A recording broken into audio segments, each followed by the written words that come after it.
Hey, strangers. Welcome to another episode of The Strange Sessions.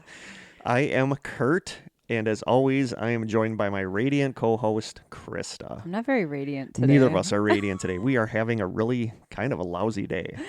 I'm not feeling the hottest. I woke up feeling like still super tired, and when I got down here, I was driving to Krista's, and all of a sudden I just did not feel good.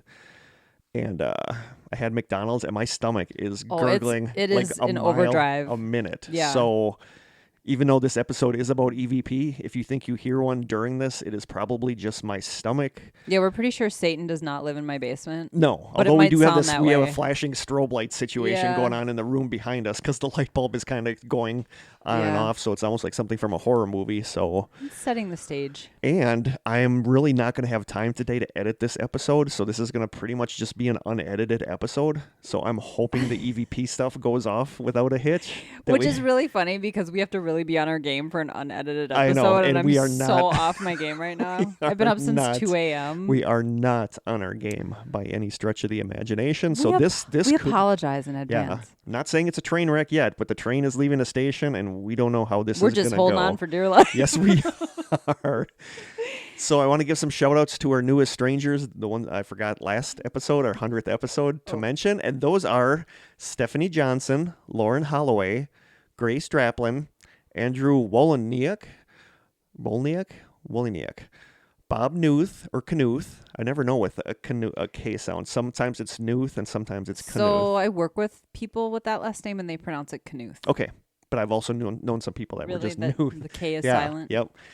Ruben Cabrera, Shelby House, Jan Adams, Anna Olson Hotz, Janelle Minton, Rian Emma, Gary Burt, and Carter Payne. Thank you guys so much for joining the strangers. Welcome to the family. Welcome to the family. And do we have any housekeeping? Thanks again for the 100th episode stuff. Yeah, that was really humbling. It was. I love that people said they got teary. Mm-hmm.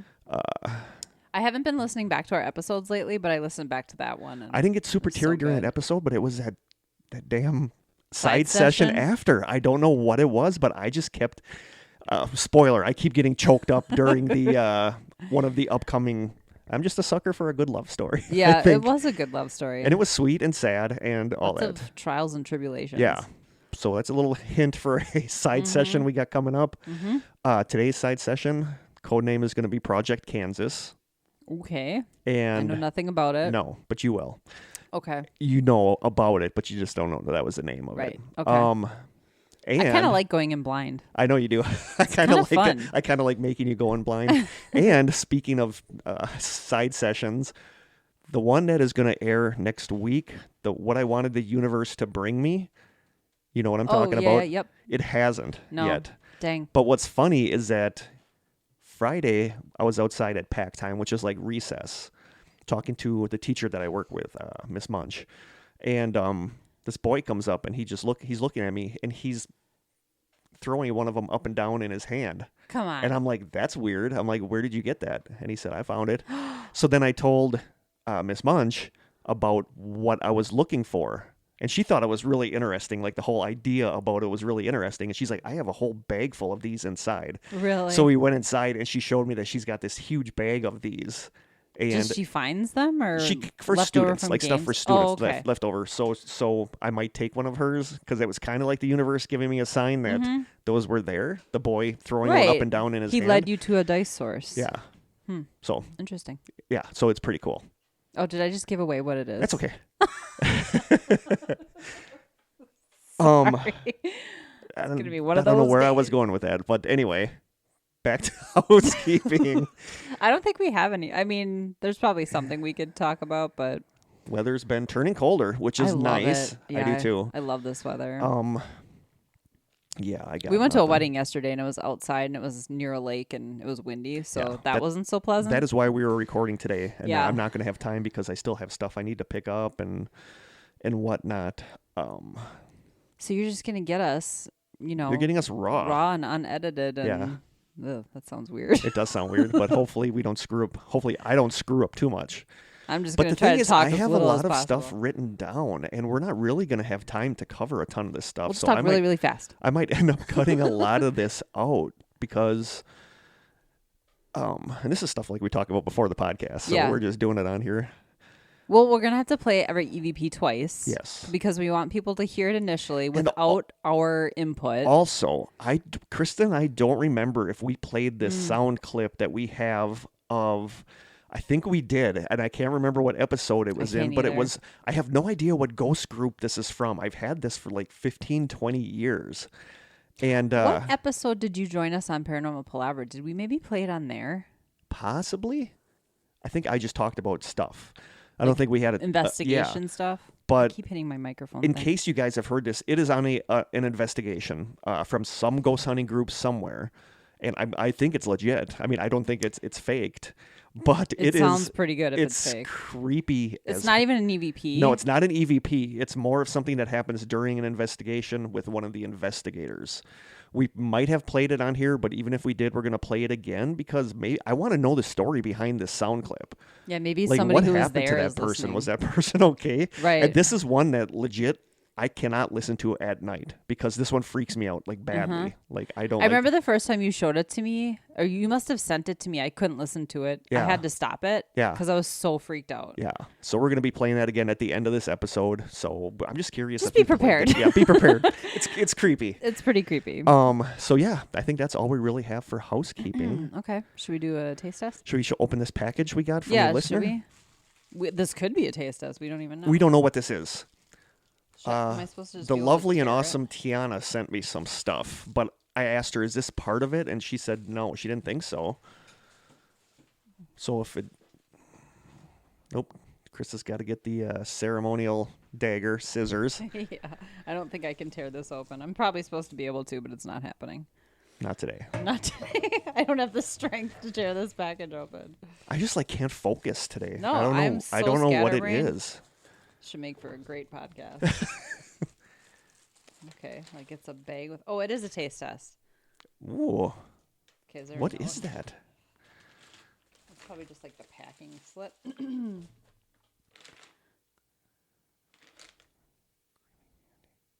Oh, this is from Logan. Oh, thank you, Logan. She said she messaged you instructions. Oh, she probably did.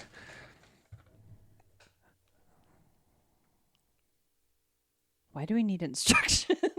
Now I'm like, what is this? It's really cute. Thank you so much, Logan. Entertain the listeners while I look for instructions. So, today's not a day you want me to try to entertain you.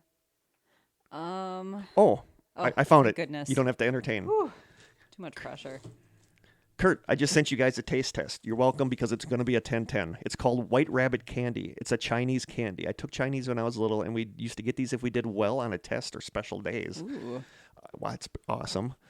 When you unwrap each individual piece, there will be a weird paperish wrapping inside. It's inside the wax wrapping. It's edible. It's rice paper, and it's really good, so leave it on. They start off pretty hard, and you can eat them that way, or you can leave them in your mouth to soften and get chewy, and wait for them to get chewy, which is what I do. They're addicting. I don't think I've ever had just one.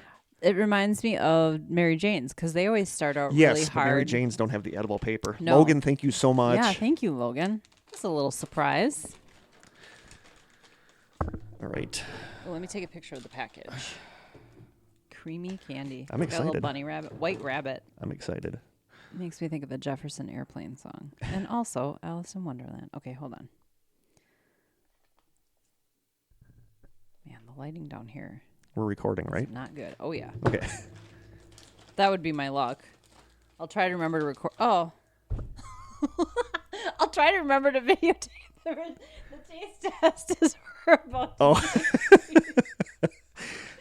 Sorry for the lack of a camera, of video. We'll just take a video this way. Okay. Hold on. Wow. I just don't even know what to say anymore. I can see people unsubscribing left and right. Oh. If this is your first episode that you're listening to, we're usually much better than this. Sort of. Okay, ready? Ready? I would not think to eat that paper. Well, it's really hard at first. But it's getting good. It tastes vanilla. Mm-hmm.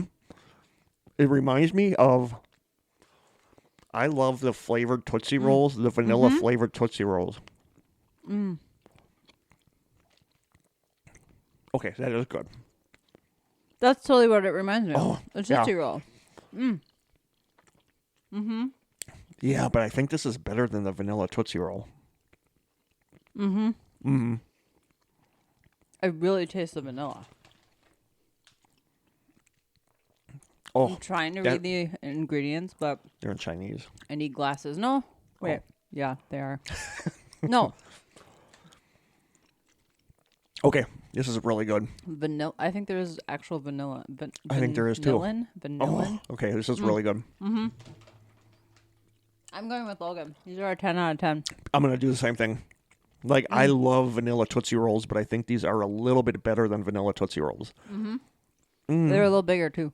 I really like this. I would not have eaten that piece of paper that was in there, though, so I'm glad she told us that. Yeah, I would have peeled that off. Definitely 10 out of 10. I love this. Very good.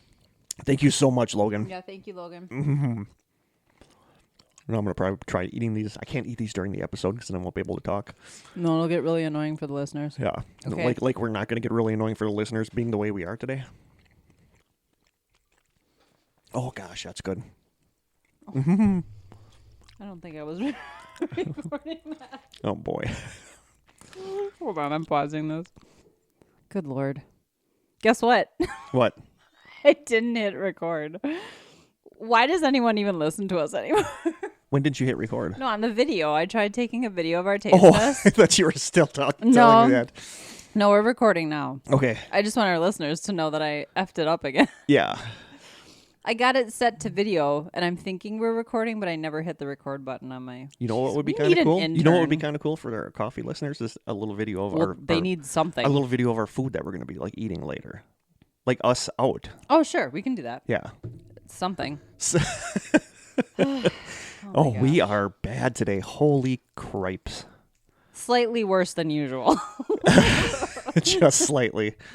I don't know. One of these days we'll get all this video stuff figured out. What is the time? Besides time 12 to get minutes. 12 minutes? Yeah, that's not too bad. We are ahead of time, so that's good. We're going to just jump right in. I feel like we're missing something. I feel like we are too. Oh, I should have said something about if you don't want to listen to this crap. If you don't want to listen to this podcast, we don't blame you. No, the opening stuff. You could, but we're past that point now. Yeah. We're about to start the topic. So. It's like we're both high, and we're not. I wish I were. I would feel a lot better. Maybe we deserve Dunder Salt. Oh, God. That should be like our punishment when we forget something is that we need to each suck on a Dunder Salt. I'll be on my game moving forward if that were the case. Yes.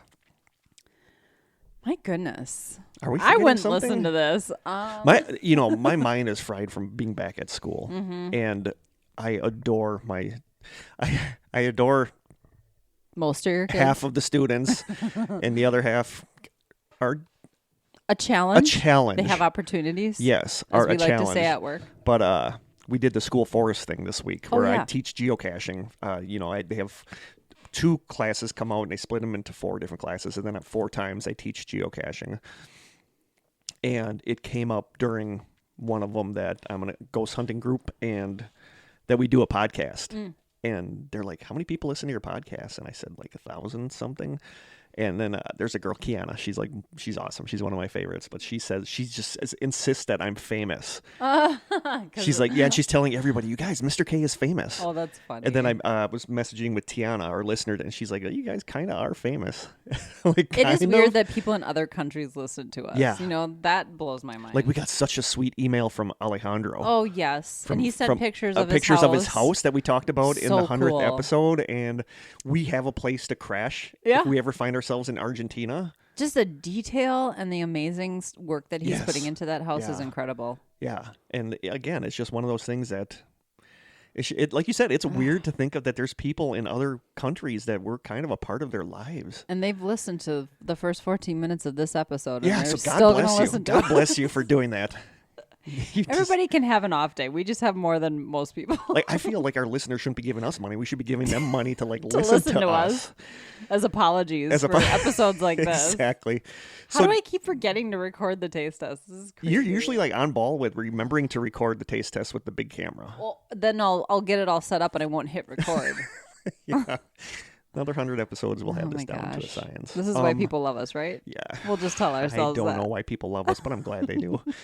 We're going to jump right into our topic, which is, as you know, EVP. We already did an EVP episode way back in... I think season 1. No, it was actually, I think, season 3. Oh, really? We waited that long? Season 2 or 3. But yeah, we waited a while to do the EVP episode. Oh, that's my stomach. Your stomach. So we did cover EVP in an older episode, but Krista and I figured you guys might want to hear some more EVPs that we caught on investigations. Mm-hmm. The ones we played last time I felt were the strongest. Probably. I feel like you were going to sneeze there or something. Oh, no. I think, though, that when we were sitting down here, I was saving the episode, which takes a while, converting it to MP3. And we were listening to more EVPs, and we're like, why didn't we play any of these? Yeah, because I have this really computer good. that has it's just like a huge folder called Ghost Stuff. Yeah. It's got like all of our old stuff in there. Then we were playing some of our like from Demoda. Yeah, I think we just forgot how good some of these are. Yeah, we forgot how good they are. But I feel like our other ones were easier to hear. Yeah, they were more class So A. if you guys want to hear these better, maybe headphones or earbuds would be really good for those. And that's also why we're gonna play each twice. Yes, so we're gonna play the first one without any explanation. Yes. Well, we'll give you the background of what was going on if we can, but we're not gonna tell you what we think we hear, and then we'll tell you what we think we hear, and then we'll play it again to see what you hear. Yes. We don't want to influence anyone's mind before you hear it because you're gonna automatically hear what we tell you we hear. Yeah, we try not to do that. But I'm gonna cut some of this out because we're not gonna have. We already talked about like the history of it. This, I don't know if we talked about because I was recently on Historical Ramblings with Lauren and Brian, and we did a EVP episode, and we talked about this, and I don't remember talking about this in the first one, but this is the first believed case of capturing EVP. According to the website HauntedSpotsLibrary.com, quote, 30 years before Edison's now famous quote in 1901, and we'll get to that in a bit, American ethnologist Valdemar Borgeras had made an expedition to Siberia to study the shaman of the Kutchi tribe, Tukotchi tribe. In a dimly lit room, he witnessed what the shaman claimed was a spirit summoning ritual. The shaman beat a drum rhythmically, increasing in volume with every beat, the pace increasing exponentially as the shaman himself seemed to fall into a trance-like state. Borgeras was shocked to hear the room suddenly fill with voices from which he could not pinpoint a source, speaking a garbled mix of English and Russian. Borgeras writes, quote, I set up my equipment so I could record without light. The shaman himself, Borgeras noted, sat 20 feet away, and when the light was extinguished, the spirits appeared after some hesitation and following the wishes of the shaman, spoke into the horn of the phonograph. Which is weird. When he played the recording back, Borgeras was amazed to find that he could hear the shaman talking as well as the ceaseless drum beats and the voices of the spirits talking over the shaman. Coupled with the drum beats and the shaman talking, the voices sounded like they were right on top of the phonograph input, which ruled out the shaman as he was over 20 feet away and he never moved. So that is like... That's interesting. Yeah, that is I've interesting. Never heard about this. That's one of the first like recorded, like written down, recorded, documented EVP situations. So that's really interesting. But the other big one was Thomas Edison. In the October 1920 issue of Scientific American, he says, quote, I don't claim that our personalities pass on to another existence or sphere. I don't claim anything because I don't know anything about the subject. For that matter, no human being knows. But I do claim that it is possible to construct an apparatus which will be so delicate that if there are personalities in other existences or spheres who wish to get in touch with us, this apparatus will at least give them a better opportunity to express themselves than the tilting tables and raps and Ouija boards of mediums and the other crude methods now purported to be the only means of communication. So he was very much into building some kind of device that would, be able to pick up EVPs. And then 7 years later, in 1959, was when the real breakthrough came. A man named Frederick Jurgensen, a Latvian-born artist and documentary film producer, was recording bird songs at night in the woods near his home in Sweden for a documentary film he was making.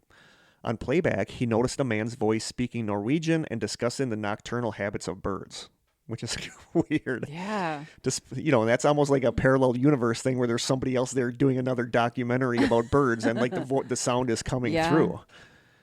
Despite the striking coincidence of the subject, Jurgensen thought that somehow his recorder had picked up a normal radio transmission. But he was shaken when, recording again some weeks later, he captured another, different female voice. This time the voice inquired, quote, "Friedel, my little Friedel, can you hear me?" Friedel was Jurgensen's pet name, and he immediately recognized his mother's voice. She had died 4 years previously. Now convinced that he had established a link with the beyond, Jurgensen carried on recording, capturing hundreds of voices speaking in numerous languages, many of which appeared to respond to him personally, and which he identified as deceased family members and friends. So that's pretty crazy. Have you ever seen, and I don't watch it well, it's not on anymore, but the Ghost Hunters episode Taps, where they're over in Europe somewhere. Maybe it was when they did that sort of spin-off, Ghost Hunters International or whatever, maybe it was. And they were doing a recording session, EVP recording session. When they came back and listened to it, they heard what sounded like a woman who could hear them asking questions. And she was responding like, who are you? What are you doing? No, I did not see that. That's weird. And it was weird that it was like she was going about her daily life and she was hearing voices and didn't know where they were coming from. And was asking them, what are you doing here? What do you want? It was so weird. If you think about how that could happen, it was just really bizarre. That is bizarre. Yeah, I don't know. Like, I don't get how this works. No. I really don't. Like, how was he able to hear from his mother, calling him by his nickname that only they knew? So that's bizarre. But we'll get into a little more. But should we play like our first one? Sure. What is it called? I should probably. It's yeah. So maybe you can't tell me what it's called because then we're gonna give it away. Well, you you just heard it. Yeah. So I'm gonna have to maybe. We can't edit this out. No, I'm gonna have to maybe bring that up so that I can see which ones I gave you. But this is from. Do you want me to take a photo and text it to you? Yeah. We'll do that. Technology. Clearly, this is from I'm not good at it. When it is no longer there, so we can talk about it. This is from a hair salon that was in Manitowoc that called us in because they were having such weird experiences. And that is where the vault was that we always talk about, where Krista had like one of her most uncomfortable. Yep. Like you clutching a crucifix necklace when I'm not even like religious. Yeah, you did not like being in that vault at all. And that is the hair salon. It was a very active place. It was a super active place, and I forgot that we got like decent EVPs. Yeah. So many EVPs there. Agreed. I'm texting you this list. Okay. Hopefully it goes through. Sometimes in the basement. So you can listen to this first one, and then we will, when you come back, we will tell you what we hear during it, and then we'll play it again. We've already told you. Which we've already told you, but hey, first one's free. Do I scare you? I feel like that's really obvious. That one is pretty obvious, but there was nobody that would have responded like that. No, we don't do that. No, but you can clearly hear, I don't know who that is saying, "Do I scare you?" That might have been the owner. Maybe. She was there with us. Yeah, the Barry owner wasn't there, No, right? the owner was there with us. It was like me, you, and the Zons, maybe? Yeah, the owner was there with us. I'm trying to think. There were 3 people. It was the owner. It was, of course, Missy that cuts my hair now. Oh, yes. That opened her own salon. Because we still that's talk how about, we got in yeah, there. we still talk about the investigation. So it was Missy, another Missy. It was Melissa. Missy, Melissa, and the owner. Okay. And you can hear one of them asking, "Do I scare you?" And we were in the basement, I believe, because so much stuff happened in the basement. That's where the vault was. Yep. But so now you can clearly hear after one of the girls that works there says, "Do I scare you?" You can hear a whispered, "Yeah." Yeah. Yeah. Yeah. Should we play it again? Yeah. Do I scare you? Yeah. It's like super. That one is saying yeah. That one is super clear. I think it's super clear. It sounds like a female voice whispering, saying yeah. Mm-hmm. So and weird. just to be clear, in an investigation, none of us would ever whisper a response after a question is asked. And if it would have been one of the other girls, we would have called it out, or people would have laughed. So it's just a weird. There was nothing when we were there. I feel like I wasn't with you guys when you caught this. I feel like I was upstairs, like on a different floor. Yeah, we usually split up. Yeah. I'm not even sure if I was there for this either. But super interesting. So now I'm gonna skip some of the ones that we've talked about in our last episode, but we're gonna move now more towards the idea of ITC. I don't know if you know what ITC is. ITC and other methods of capturing EVPs. So from the Paranormal Rabbit Hole blog, quote, by the early to mid-1970s, groups had been formed in Germany, Austria, France, Canada, Brazil, Italy, USA, and Russia. In Britain, two researchers, George Bonner, a psychologist and artist from Hastings, and Raymond Cass, a former hearing aid consultant from Humberside, began to experiment using reel-to-reel recorders and battery radios tuned to white noise to act as carriers for the voices. Bonner carried out an experiment in October 1972, asking into his microphone, "Can anyone hear me?" but not expecting an answer. He received the reply, "Yes," in a rush of hiss and sound. Bonner supposedly went on to record more than 50,000 spirit voices over the next 22 years, although it took him 5 years to perfect his listening technique for spotting their fleeting presence. Despite his vast accumulation of recorded voices and well-researched theories on their origin and technical attributes, Bonner, who died in 1997, was unable to interest scientists into furthering his research. Ray Cass, who died in 2002, recalled, quote, there was great enthusiasm at that time and many experimenters, but as it became clear that weeks or months of effort was necessary before even a single voice came through, most people dropped out. Only a few survived. George Bonner and myself, amongst 5 or 6 others. We eventually assembled a body of objective voices, which clinched the case. However, the establishment ignored the evidence. The Society for Psychical Research was frosty, the spiritualists relied on mediumship, so the EVP people were pretty isolated. Which I get, because a lot of the stuff that I was researching this time talked about how recognizing EVP is almost like learning a foreign language, that you have to become attuned to it. For sure. And it also involves like several hours of just sitting and listening to audio. And anybody who has been in a ghost hunting group knows you're going to get some people in that group that don't want to go along on the investigations, but as soon as it comes time to go through 16 hours of audio are like, yeah, no. And then you have to do it for them. Then you also have to like second guess how well they're checking it. You know, and I mean that, like, I totally trust you guys. That's like, like if you guys tell me you're listening to your audio, you know, where I think some other person in the group could be playing Fortnite while they're listening to their audio and not even paying attention to it. And there's also, you have to cross-check audio. So if you catch something on your digital recorder and I was with you, I have to check that same spot to see if I caught it. I would always carry a recorder with me and then place ones around. And then I would have to I would have 2 recorders. Remember, I had my little microphone on my cap and I would sometimes have another recorder where I'm asking questions. And then I would have to go back and sync the sounds to see what it was. So it is... it's a lot of detective work. It is a lot of detective work, but it's a lot of technical work too, like trying to figure out how you can double check what you got. So a lot of people aren't interested once they realize that it's not just sitting in a dark room, asking questions, and then getting an immediate EVP that you don't have to like search for to double check and stuff like that. You know, that is a newer technique. Oh, I don't know if it's newer, but it's not something we ever did that I wish we would have tried. Is a lot of the shows that I've watched recently, they'll do like a 15-minute EVP session and they will listen to it in the moment, because it gives you the opportunity to react to what you caught and actually get further responses. And I would love to try that. Well, my recorder, the one that we used during some of our investigations at Vicky's, I can plug an earbuds into it and actually hear what the recorder hears. It's so disorienting. It is super disoriented. Oh my gosh. Hearing I remember what your doing that. hearing what your recorder is hearing. But then you also have the real-time possibility of hearing a response. You know, but then that also ties in with, how does this work? You know, like what are they manipulating in order to make these appear on there? It's like it comes through in a different frequency or something that our ears can't hear. Yeah, exactly. So before we jump into this next section, which is kind of a little longer, let's do another one. Okay. This one is also from the hair salon. It is from Demoda.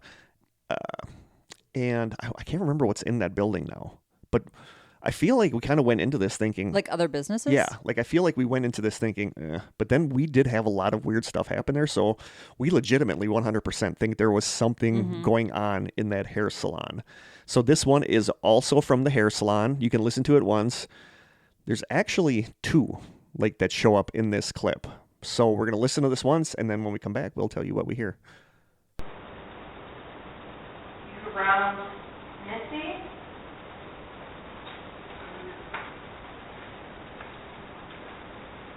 Flash.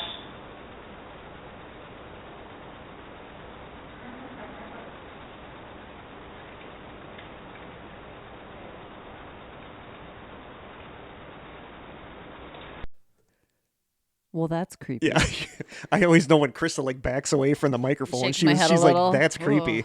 So what you're going to hear is, I believe one of them asking, "Are you around Missy?" And then after that, you hear like something. You hear like a voice muttering something. I couldn't tell you what it was saying. I couldn't tell you what it was saying either, but there is a voice there muttering something after, "Are you near Missy?" And then I think you say Flash or Rhonda. It almost sounded like Rhonda. Someone says Flash because we're about to take a picture. And right after that, there is a giggle. A very obvious laugh. A very obvious, like, female. It's a female again. So I do think that whatever is there is female. Yeah. But you can hear after Flash, you can hear a female giggle. So we'll play it again. Play it again. You around Missy?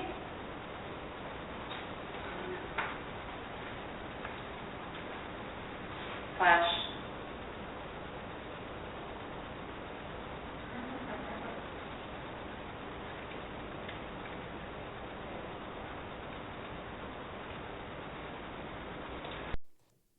Yeah, and we're like, these are sort of okay EVPs. Yeah. Like, that laugh is really creepy. Krista flips out every time she hears that laugh, because we're not going to lie, that laugh is... I think that's It doesn't creepy. sound like a... Malicious or malicious. anything? It just sounds like So obvious, though. Yeah, but that is Krista saying Flash. We figured that out. Yeah. Yep, that is my voice The saying laugh, I don't know. And it almost sounds like that voice after, "Are you near Missy?" or "Are you around Missy?" It almost sounded to me like "I am." That's almost kind of what it sounded like. Okay. But you can't make it out 100%. But the laugh... It's very faint. The laugh you can definitely hear. The laugh is not faint. No, so that's just weird. And just like just an explanation, when you're on an investigation, you're usually in the dark, and if you take a photo without warning people, it can be very blinding to have someone's camera flash lighting up the whole room. So we always say flash before we take a photo. It's a courtesy kind of thing. Yeah. So next we're going to get into George and Jeanette Meek, and I think we might get into them in a mini mystery because there's a lot here. But from that last website that I mentioned, that was the I'll tell you in 1 minute, Haunted Spots Library. It says, quote, "It was in late 1973 that most EVP researchers consider a major breakthrough in communicating with the dead was achieved. Paranormal researchers George and Jeanette Meek met a supposedly very psychic man named William O'Neill." And again, there's some suggestions of chicanery and stuff going on here. Met a supposedly very psychic man named William O'Neill, who reportedly could see and hear spirits. O'Neill was also a gifted man with electronics, and according to most sources, combined his knowledge of electronics and his gifts of mediumship to produce a new device and a method of communication called the Spiricom. Spiricom is something that I researched like a lot back in the day when we were actively investigating. Spiricom was a set of tone generators and frequency generators that emitted 13 tones spanning the range of the adult male voice. Apparently, and according to O'Neill, he received help in his design for this device by working together with deceased physicist Dr. George Jeffries Mueller, whose spirit is said to have materialized to O'Neill one night in his living room. By 1980, the Spiricom device had advanced to the point that the disembodied voices were very clear, though strangely buzz-filled. Some would accuse O'Neill of faking the voices with an electronic larynx, like if you have throat cancer, and you have that box. But also, like Peter Frampton, I think used that a lot in his music. Like his Frampton. is different though. That was like a tube that went into your mouth. But I think that's kind of isn't. I think that might be kind of what the same as an electronic larynx. Yeah. Okay. Though this was never proven based upon the buzz-filled sound of the recordings, the fact that neither Mueller's nor O'Neill's voices ever overlapped, and the fact that despite detailed plans, diagrams, and other Spiricoms being built, no one was ever able to replicate the types of results O'Neill did. So there's a lot of people that speculate that wasn't legit. You can't replicate the results. Yeah. How do you test it? Or Yeah, but especially the fact that neither of their two voices ever overlapped when they were asking questions, because you get a lot of. That's so common in EVPs. It is. They talk over and you. it's frustrating because then you can't isolate what they're saying because they're talking directly over you. That's why those you almost have to discount because you have no idea. So there's a lot of suggestions of that wasn't really on the up and up, but the Spiricom is a thing. I used to want a Spiricom. WorldITC.org says, quote, in the winter of 1988, George... Did you say what ITC stands for? I will in a little bit. Oh, okay. Because I can't remember off the top of my head, and it's down a couple paragraphs. Okay. World ITC, we're going to talk about ITC. Oh, and I was going to put other stuff on your flash drive, but I totally forgot. WorldITC.org says, quote, in the winter of 1988, George Meek and physicist Ernst Sankowski of Germany, both in their 70s, traveled to Luxembourg to visit the miracles being reported from the home of Maggie and Jules Fischbach, who claimed to be enjoying long, clear dialogues with spirit friends through their radios. As the two elderly researchers entered the small flat, the couple told them that they would be using a TV for experiments for the first time, and it would be an old TV that once had belonged to Jules' grandfather, even though it had been sitting on a shelf in the closet for years collecting dust. The spirit team had suggested that they use the TV and a video camera during Meek's visit. Jules and Maggie at first had been kind of like, okay, that just sounds weird. The TV had no antenna and didn't function at all. The couple didn't own a video camera, couldn't afford to buy one, and wouldn't know how to use it anyway. Still, Timestream, I'm not sure who that is, had told them to acquire a video camera, so they had borrowed money from the bank and bought one the day before the two researchers arrived. Under the circumstances, by all rational thought, the couple should have been skeptical about getting any results with their visitors present that day, but they were accustomed to the miracles which their spirit friends were able to accomplish. They had come to realize that almost anything is possible if you keep your mind and heart open, have faith, and tap into spiritual forces. The TV was plugged into the wall current, and when Jules turned it on, it worked. A screen full of snow or static appeared. The video camera was then pointed at the TV, and this is kind of how people get ITC, is by pointing a video camera at a TV and recording, and it almost does like it's hard to explain, like you're recording the TV like you're recording the TV playing what the camera is recording, so it's almost like an infinity effect where you see the camera recording the TV recording the it just goes on through infinity. Okay. If that makes any sense. It's like holding a mirror up to a mirror. It's like holding a mirror up to a mirror. Okay. That's exactly, that's better than what I was trying to say. So thank you. Yeah, it's like holding a mirror up to a mirror. So they were doing this and recording. So literally when you're watching this back, you would see a camera in a TV and a camera. Yes. Okay. Yep. Moments after it was turned on, a 3-second sequence of images flashed by on the screen. Mountains, a forest, a building, and most impressive, a couple walking hip deep out into a lake or ocean holding hands, then releasing hands, then joining hands again. A high-pitched voice, which Maggie said was the voice of an ethereal being, broke through the TV static to announce the end of this successful experiment, the transmission of pictures live from the astral realm. Okay. So, thank you for joining us. Yeah. Yeah. Whether or not that's legit, I don't know. But that is kind of ITC. According to an August 12, 2011 article on the Live Sci-Fi website called EVP, Spirit Voices, Ghost Box, and ITC Communication, the article says the term instrumental transcommunication, or ITC, was coined by Ernst Sankowski in the 1970s to refer more generally to communication through any sort of electronic device, such as tape recorders, television sets, fax machines, or computers between spirits or other discarnate entities and the living. So, never heard about getting a fax from a ghost, but ITC is like so technically EVP is a subset of ITC. Okay. Like ITC is sense. Getting spiritual results through any means of electronic communication. any means of communication. Like a telephone, a TV, a camera, a digital recorder, whatever. But there are a lot of people that are like really into the idea of TVs, like getting. I'm gonna turn on my computer because it reminds me of Poltergeist. Yeah, of course. Totally. But I want to show you some of these pictures. I'll post them in the group too. But they're these pictures are claimed to be pictures of So is the idea that whatever's out there manipulates the white static? Yeah, it manipulates the white into static the same way some that kind it's of- manipulating the sound around it in order to leave a form message on a digital images. recorder. Yeah. Okay. So it's basically forming Odd. images. I don't think I've ever heard of this before. That freaks me out. Like, It does we freak talked me about out. this. Phone stuff freaks me out.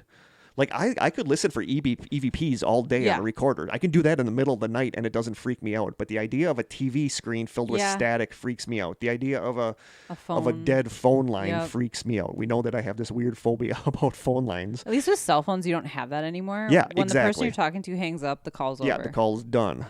But on old school whatever they're called now, landlines, if whoever you're talking to hangs up, that line will stay open. Yeah. Right? Until you hang up. Yeah. And it's freaky. that open line that freaks me out. And I don't know if I had like a weird nightmare about that when I was a kid or whatever. But basically that's what ITC is. Any means of connecting with a spirit through any kind of communication device. It doesn't even necessarily have to be electronic. Do you remember the movie White Noise? Yeah. Was that Keaton? Is that his name? Or What's Kiefer Sutherland or Michael Keaton. I think it was Michael Keaton. Did he get images or was he just using the white static on? I remember him watching a TV that had white static and I thought he was getting voices through there, but I don't remember him getting images. I totally don't remember that. That's an old movie. That is an old movie. Like maybe the 90s. I'm not even sure at this point. I'm turning my computer on because I want to show you some of these supposed ITC images. I'd be interested in seeing that. So anyway, going back to this. Will you post those to the Facebook page too? Okay. One part, I can't vouch for them because it could be... it could be tomfoolery. All these people are like, my TV was off at the time. You never know if their TV was really off at the time. One particularly famous claimed incident of ITC occurred when the image of EVP enthusiast Frederick Jurgensen, who we talked about earlier with the bird sounds, whose funeral was held that day, was said to have appeared on a television in the home of a colleague, which had been purposely turned to a vacant channel. ITC enthusiasts also look at TV and video camera feedback loop of the Drost effect, and that must be the effect, the infinity effect. Also, as a part of ITC, in 1979, parapsychologist D. Scott Rogo described an alleged paranormal phenomenon in which people report that they receive simple, brief, and unusually single-occurrence telephone calls from spirits of deceased relatives, friends, or strangers. So, yeah. It's interesting to think about the fact that this was probably more common back in the day because everything's digital now. Yeah, so we don't have channels that just have static unless you just unless you have an antenna. Yeah. Unless you know, if you don't have cable but or something. even my TV has an antenna, but we don't get static. You don't get static. The screen just like distorts. It doesn't like go to static. You know, so like static's kind of not even a thing of the past. And it is kind of a thing of the past. On the radio, you could still get static on the radio, though. Yes. So ITC, instrumental transcommunication, was very popular means of trying to communicate with spirits back in the 80s. It was mostly used to capture visual evidence through blank channels, but was utilized later as a means of auditory communication / white noise generation, a lot like the TV from the movie Poltergeist, but on a less dramatic scale. So Poltergeist... Although there were some visual things that happened on the TV on Poltergeist, too. Yep. All right, so I'm going to put these in a separate folder, so entertain our listeners for a bit. Dang. I'm not very entertaining today. So what do you think of... like, we've never tried... I was just thinking it'd be kind of interesting to experiment with it. It would be interesting to experiment. Not in my house. But that would have been like perfect at Elsing's because I think she had... probably old TVs there, and all we had to do was plug one in, turn it onto a static filled channel, and then like maybe record it. Like who knows what we would have got on there, you know? So I am going to show Krista some of these. I should post them on the Instagram feed too. That's something we don't do. Well, you'll share stuff to Facebook, and I don't share it to Instagram. Would you rather I just put these on a flash drive and then you look at them on your computer? Whatever's easier. Like here's an example. So supposedly it's opening. Okay. It is opening. Everything's a little slow today. Yeah. It's not just me and you. Like supposedly in this picture, I'll show you a bigger version. This is like from the 70s, like the TV. The TV was supposedly off. So now I'll show you like an enlarged image. Okay. Looks like the face of a woman. Yeah. So they claim 100% the TV was off. Creepy, but there is a actually. face. These are Face creepy. looks really dark. Or Like her ITC, eyes look really dark. ITC pictures creep me out. Like the idea of, like, how does that even work? That's hard to wrap my head around. like here's another one. Again, these all look like from the 70s or 80s, and I'll click this to enlarge it. But the TV is off, and you can see like the top of someone's head, like I see, looking like, at him. And eyes. all these people swear that these TVs were off when Judging this. by that guy's outfit and his mustache, I'm going Yeah. with 80s. That is really creepy. I mean, if I This one- legitimately saw something like This that. one, there's like a weird light in the middle of the TV, and it almost looks like there's a figure standing there, like a black outline of a figure. That one doesn't really do it for me. No, I don't really see that one No. very well. I love that the kid in the front is like oblivious to I whatever's know. going on behind him, though. Here's one. How have I never heard of this before? Here's one from a TV that's supposedly off. This one kind of creeps me out. Well, is it always really the like TV it. is off, or it's off, or on a channel that's just showing static? These people all like swear it was off. So it's not a static. Oh, that's creepy. That one I don't like. That one creeps me out. Almost like it's looking out of the TV screen. Yeah, it's like black and white. Yeah. So these weren't channels that were set to static; they were off. Yes. Okay. But that's what these people claim, Right. you know. So who knows, you know, but you can see these are all like old 70s, 80s looking TVs. That'd be interesting. That'd be something that's interesting to research. Maybe those are just images from like really. Oh, that looks like a baby. It's like a baby's face, but there's people that say that they recognize the people, the pictures in the face in the TV screen As like people they knew. as people they knew. Oh, I was gonna say, as somebody who's like really into research and could research images, maybe they were watching some obscure movie that no one Yeah. would ever know about. Yeah, and I mean, but took a photo what's of it. weird though is that in almost all of those ones that I just showed you, there's just the face. There's like nothing in the background, Right. which makes me It's like think a that floating which head. makes me think that these are legit, and they're creepy as hell. Like They I are don't really like creepy. these. This is another Their one. eyes are always dark. Yeah, almost this- like black-eyed kids. Yeah, dark. this is like another one of those things that I don't like because No. it like I love EVP, don't want to do any ITC. It's almost like you can actively see something looking back at you. Yeah, I don't like yeah, that. and you know one of the articles I was reading talked about that and said it's almost like that these faces are always there, like watching you on your Ugh. TV, which is a creepy. You're the entertainment. Yeah, which is a creepy idea. It's Should we very play another? creepy. Yeah, let's do it. Oh, good. Oh, this one's yeah. Hang on, I gotta see what this one's called. Yeah, this one is weird. I'm just gonna tell them this one before we listen to it, because this one It's isn't. kind of a long one. It's a too. longer one, and I don't think we played this one. I don't think we did No. either. But this one is weird because of where we were. So for this one, this was like one of our And first. we may do an episode on this. Yes, location. this was about JFK prep, which Devin did. Did he already do his JFK think prep so. episode? He asked me for more EVPs, and I'm like, I don't know if I have any. Then I was going through these, and I'm like, oh, I had a bunch. I forgot. Sorry, Dev. But we were going through JFK prep, which was it's an abandoned. Even though there's a thrift shop now in the basement, but it's an abandoned. We've talked about it on here a lot. An abandoned high school. It has dorms. There's a church. There's a cemetery. It was a private, Oswald, like, what was it Catholic? No. No, Franciscan. Like Father Oswald's was. I don't even remember off the top of my head. But he's buried. He's not buried, Yeah. but his coffin is there that you can go in and see his coffin. It's actually anytime like you a want. stone. Yeah, like a little chapel. It's crypt like in a kinda chapel. thing, Yeah. yeah. But this place is just amazing. So this will be in an episode in Yeah, the we near won't future. go too much into the history of it, but because But that'll be there saved is for that episode. yeah.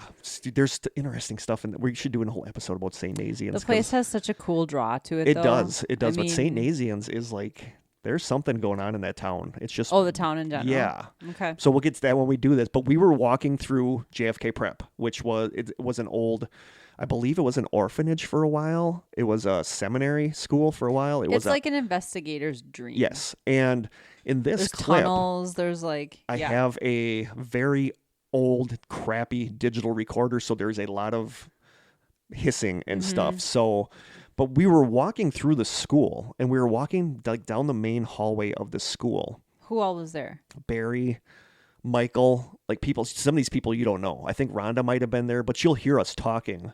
Okay. But what is weird is in the background, and maybe it's just me, but I swear in the background, you can hear what sounds like people maybe being beaten with straps and like screaming. Yep.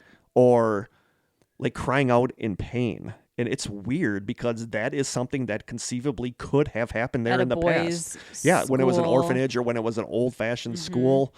Like, it's weird. But what you're going to be listening... punishment. Yeah, what you're going to be listening for is the background where it sounds like... Because we were walking through the hallway and talking, nobody was smacking anything. Right. And you can hear what sounds like yelps or cries in the background. And this one is weird, but it's also an old digital recorder, so here we go.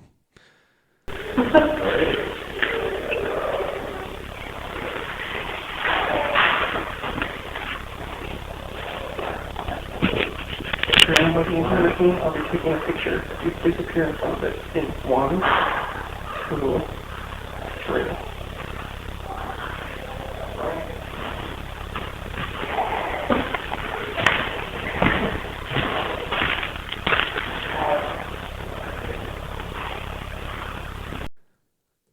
This is so weird because I remember the last time I'm recording, just so you know. Okay. the last several times I've listened to this, I hear this, I hear like a smack, and then I hear like a cry right after it, and then I hear somebody, it almost sounds like a voice going, why? It's or not like what a I guttural hear this voice time, going, though. why? I hear children laughing or talking now in the background, and I never noticed that before. I hear what you're saying too, but I hear what sounds like somebody getting hit, and then when I'm listening to it with my headphones on and I'm just like focused on it. Probably a better idea. Yes, but we'll play it. It happens late. It happens further into the clip. It's not right off the bat, right? But like I said, there's a lot going on in the background, and we were just walking through the hallway, and you can hear one of them say, "I'm going to take a picture." Like I said, nobody was making smacking sounds on anything, and it's so pretty much everything you hear close to the recorder is you guys. Yeah, this is all happening further away in the background. So this one is intriguing. Like I never know what to make of this one, but there's stuff there. I don't know. That shouldn't be there. Yeah. Okay, we'll play it again. Yep.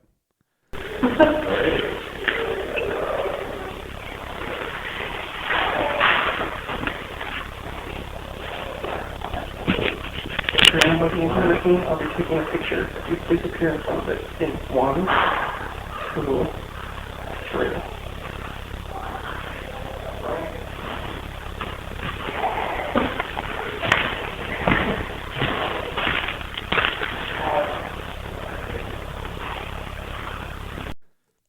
It's so weird how I feel like now I can clearly hear very small children's voices. It's possible, but I definitely hear the smacking sounds, which makes no sense. In my head, that's what I picture is like a room where students are being hit with straps. Mm-hmm. That's what I see in my head when I hear that. But it's just, and again, it's an old crappy digital recorder. So yeah, we'd recommend listening to that one again. With earphones, with headphones or earbuds. Yeah, but that one is just bizarre, and people seem to really like that one. Mm-hmm. And there's just weirdness going on there. Definitely. One that I don't really have anything that I thought was really fascinating, I don't have it on here, was when we were at JFK Prep, we talked about this. There's like, when we were down in the basement with Jerry, with the owner of the building, we were trying for EVP, and I'm listening back to the recording, and there's nothing. And then we were down there, and headlights showed up, so he thought it might be a cop. Mm. So he got up and left and went outside, and after he left is when we started getting hit like one after another, but they're very faint. Interesting. Like there's the one that like they hide from them. Like Rhonda was deathly afraid of us leaving her alone there, and when we get up to leave, you can hear a voice say, "Don't leave Rhonda." And that's right. Yeah, and it's just weird, but they're so hard to hear. Mm-hmm. Like you almost need to be listening with a headphone for those. But there's like a 10-minute segment where there's just a bunch of these. There's the "I have blood on my jeans, hate my jeans." That's so weird. So maybe that's something we'll put out for like maybe we'll do some other time, a side session. But those you almost need to be completely focused on. These ones are a little more audible. That's why we went with these. Mm-hmm. So we'll read a little more, and then we will do the next one. Which I thought we did the next one, but I don't think we did. One of the earliest reports of ghosts appearing from a TV was in 1953.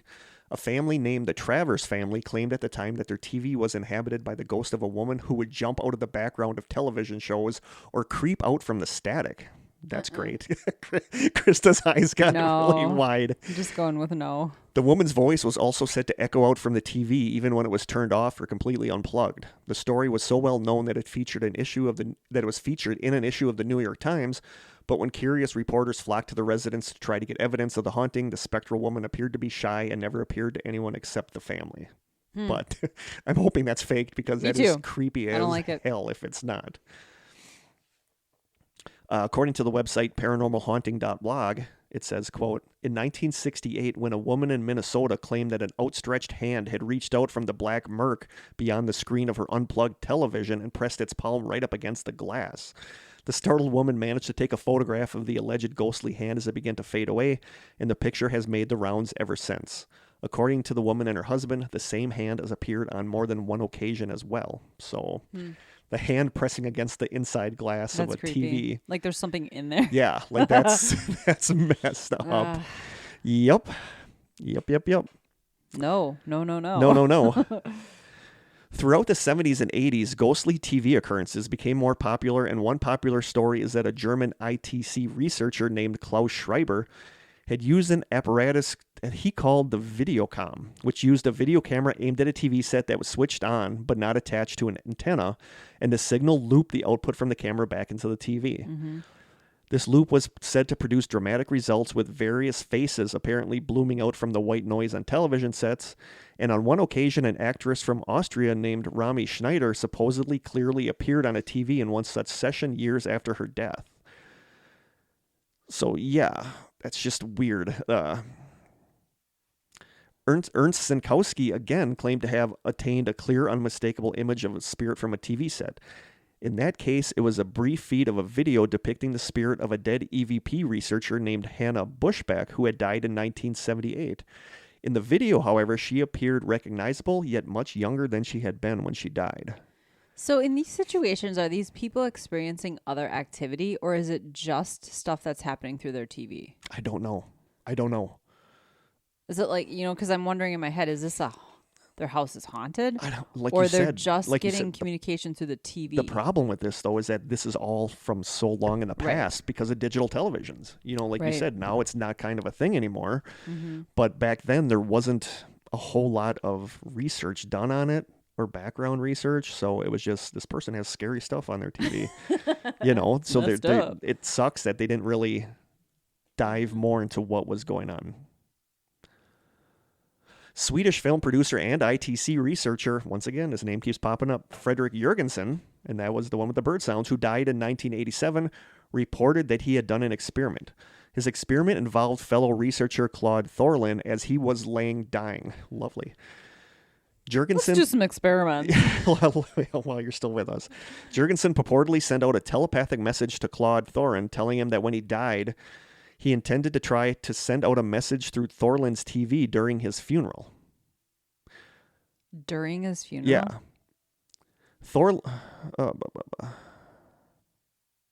Okay, so Frederick Jurgensen was dying. Was dying. The bird guy. And he told Claude Thorlin that when he died, he was going to try to send out a message to Thorlin through his TV during the funeral. Thorlin then skipped his funeral in order to stay home to try to record the bizarre event. At the exact moments of the funeral, Jurgensen's spirit was said to have appeared on Thorlin's TV screen just as promised and was said to be clearly the image of the dead man. So, but that's just going by hearsay. Right, so is there a picture of that? This method is never going to prove the existence of ghosts. Skeptics will say it's nothing more than pareidolia and our brains making pictures we want to see, and going back into recent years saying that it was just glimpses of TV.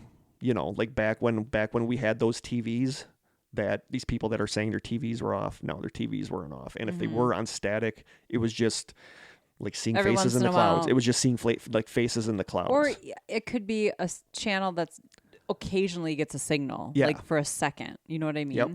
Like a radio will do that. Yeah, but that's why people are saying that it's like seeing faces in clouds. It's just pareidolia, that you're just making something. Well, some of those are really clear, though. Yeah. I would not call that pareidolia. Exactly. But we also don't know. It's a grain of salt situation. It's a grain of salt situation. Yeah. But there's a lot of stories about this, about ITC and people seeing faces and stuff in television screens. The TVs we use today simply don't don't use analog anymore. We use digital TV signals, and to do this experiment, you would need to purchase an old TV that only used analog and not link it to a converter or a digital TV or a TV box. It would have to just be the TV, nothing plugged in, just on nothing but static. So we could do that. We could. Not here. I'm going to keep reiterating. I was waiting for you to say here. not here, but it would be interesting. I wish we would have done that at Vicky's, like taken an old TV down in the basement and just let it run with a camera on it. Yeah. Oh, you know, that's creepy to think about, though. Like I wouldn't. Who gets to sit in the TV room? Yeah, like one of the nights I was there by myself, I would not sit down there and watch static on a TV screen waiting to see what I could see. So there you go. That's ITC. That is like watching scary crap on your television set. Should we play another one? Let's do it. I like this one. Is this? Yeah. So this one, I thought, this is the one that I said I thought we played, but we didn't. We got a lot more to go, so we're going to have to like do more. Less chatting. We're at an hour. Okay. But this is one I thought I had on there, but I don't. And this one is weird because for a couple different reasons. This was during the day. Like I went out there one Sunday to help Jerry, because Jerry was going to start doing tours through the school, but he like ghost tours, but he had to like get it up to code because it was a hot mess, like bad, like dangerous. So I went out there one Sunday to help him clean up a little bit. So in this clip, it's like a Sunday morning at like 10 o'clock. So, I mean, it was early. And in this clip, he had gone back to the main building to get a step ladder. And in this clip, I am in the dorms, I believe, and I am taking a handful of wood and taking it to a room where we were putting it on a pile. So you're going to hear me put this, like drop some wood, but you're going to hear something else in this clip. So we will play it once and then we'll say what's going on and play it again.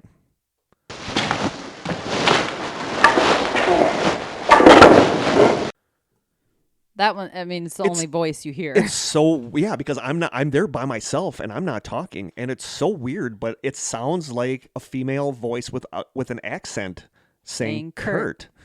And what's really weird about that is I'm not sure where they are. I have them somewhere, but when we were doing the investigation, I want to say Mark and we went through the tunnels under the property and we went down to the printing building, and I have two different occurrences where I didn't even realize this until years later, because there were two voices that the first time it was quieter and then a little while later it was longer, but I had them marked on my EVPs as saying care, C-A-R-E. And then after this one, going back and listening to those, it's the same voice saying Kurt. Really? It's like a female voice with an accent saying the name Kurt. And it's weird. It's almost like it was trying to get my attention. What if it was like a former teacher or something? It's possible, but it's just weird because in this clip, I am the only one in this building. Jerry has walked back to the main building, and I'm carrying wood, and this voice pops up that should not be there, but you can hear that it sounds like a voice with an accent saying my name, saying Kurt. Yeah, and it's not a whisper. It's an actual voice. Yeah, it's an actual voice, so play it again.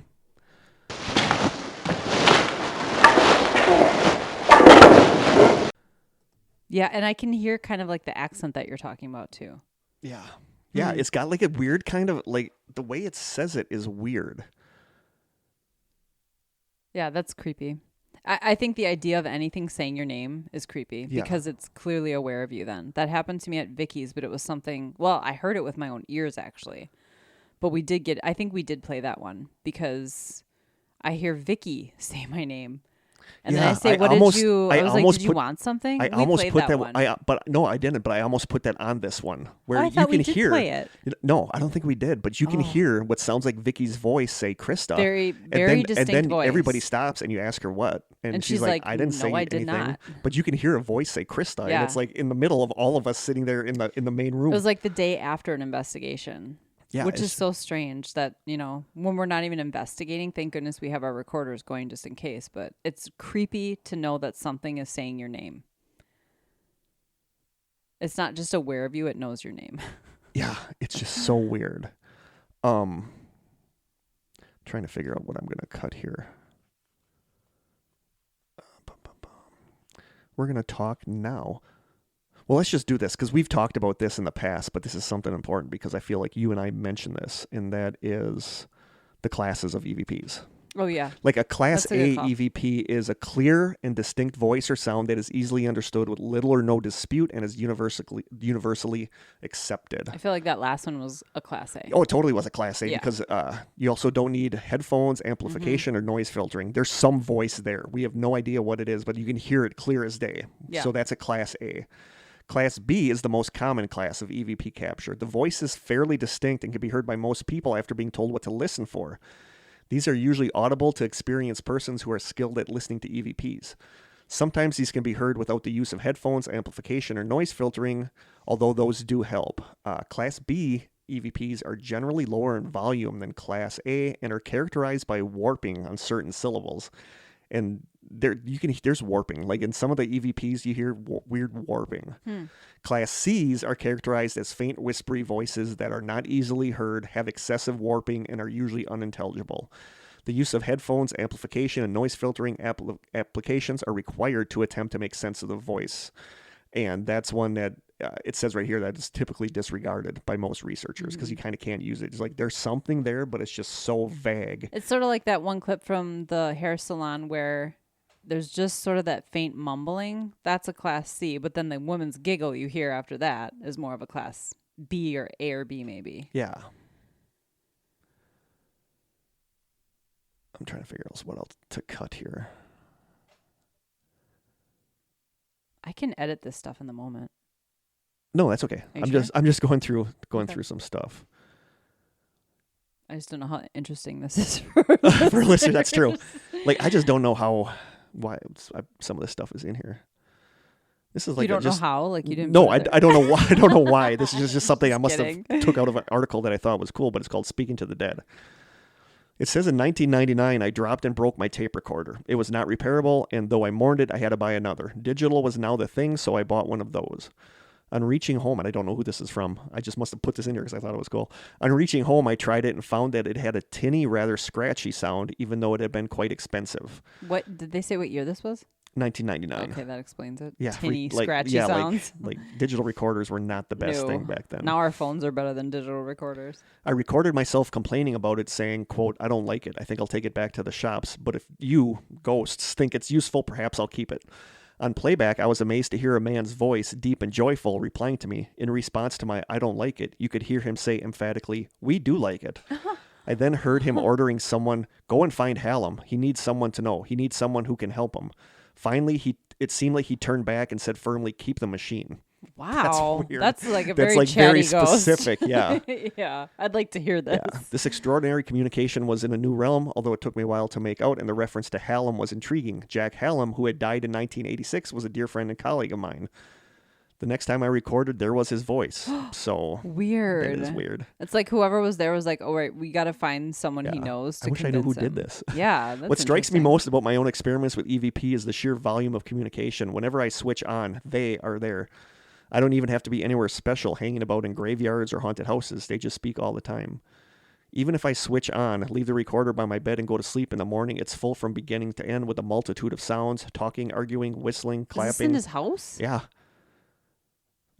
Sometimes there are direct references to me, like, there's Judith, get her out of bed, or let's wake her up.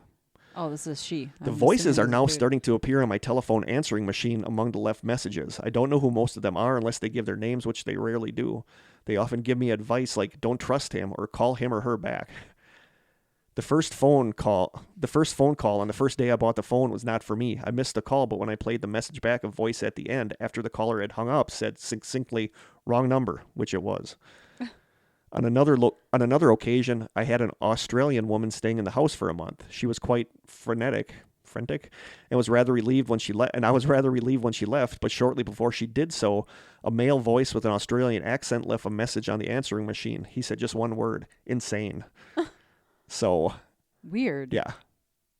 I don't know why I put that in there, but yeah, I put that in there. This is stuff we edit out usually. So would that be Ugh. considered ITC as well then? Voicemail? Probably if it's Yeah. on the phone. Mm-hmm. And I threw this in there because I don't like this. A January, we're going to get to Frank's box in a little bit. Okay. January 30th, 2020 article on liveabout.com called, quote, The Risks and Dangers of Paranormal Investigation says, quote, We took on a case a few years back of a person who started watching all the ghost hunting TV shows and decided that he was going to go out to a few claimed haunted locations and try to capture a few EVPs himself. To his dismay, when he listened to the recordings, he discovered that he had actually captured a few interesting voices. Well, one thing led to another, and he became so obsessed with capturing EVP that he started doing it in his own home, and again, to his dismay, he was capturing voices on his recorder. After a while, he actually started hearing voices with his ears and not on his recorder. This is when we were called in. We did our best to help the individual, and we came to the conclusion that it wasn't his house that was haunted, it was him. We told him to stop recording EVPs and to have a cleansing done on the home, but he refused to listen and continued with his obsession. It eventually got so bad that he cut off communications with his friends, family, and us as well. To this day, we have been unable to contact him, but his family has told us on occasion that he is not the same person he once was, and he spends most of his time alone, talking to whatever or whoever followed him home. Could this be a pre-existing mental illness, an obsessive personality, or an evil entity that has found a new victim? That's creepy. I don't know. Yeah, that was my first thought. Something followed him home because they realized they had someone they could talk to. Yeah. I've heard about that, though. People getting so obsessed with it that they can't stop. Yeah. And it makes things much worse. Yeah, it's just... I always caution people because you'll have people on our Facebook page who are like, hey, I've got some activity in my home. And then you'll get well-meaning people saying, well, why don't you try taking EVPs? Why don't you do this and that? And I'm always the first one to chime in and say, be careful. You don't know what box you're opening if you start communicating. Exactly. Because when they realize you can hear them, they might get real chatty and you might not like it. 100%. Okay, should we play the next one? Yeah. So, this was captured in the theater that we were, the manager of the theater had us come in Manitowoc because she was experiencing all sorts of weird things in that theater. And this is the one. This is the one where you probably have heard it in our last episode, but where I'm walking down from the second floor and Rhonda says Kurt, and you can hear someone singing a religious. It sounds like a religious hymn. Yep. I was recently playing that for someone, and they're like, "That's crazy." That's like there's a class someone, A plus there's plus someone plus. like singing because it was the theater was so shut down loud. for a while and then turned into a church, and then it was turned back into a theater, and you can hear what sounds like someone singing a religious hymn. Yep. But I love this one too. So, what is going on in this one is that the manager had seen, I believe, a little boy in the actual theater when there was no one in there. So in this clip, I think people like Rhonda and those guys are talking like out in the lobby area, and I walk into the theater. From the lobby? From the lobby. And I'm either walking into the theater from the lobby or walking out of the theater into the lobby. But I didn't see the little boy, but listen to the background of the door creaking as I walk through it in this clip. Mm-hmm.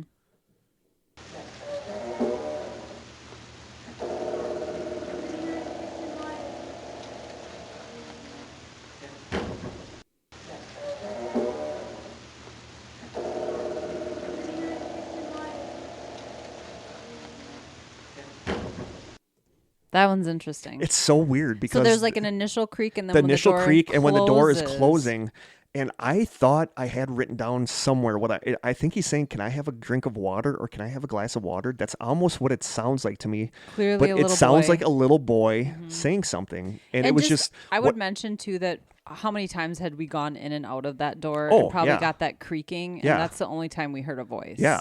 And it's got that weird echoey quality to it that like EVPs have. Like there's something different about the tone. Like the way like it comes the Kurt was different too. like it has a There's different something odd feeling, about like a it. different sound to it. And that's what this has. But I thought it was really interesting because the manager had seen what she said was a little boy and we got this. And I feel like he's saying something about water, like a glass of water. Can I have some water? Something like that. But here we'll play it again.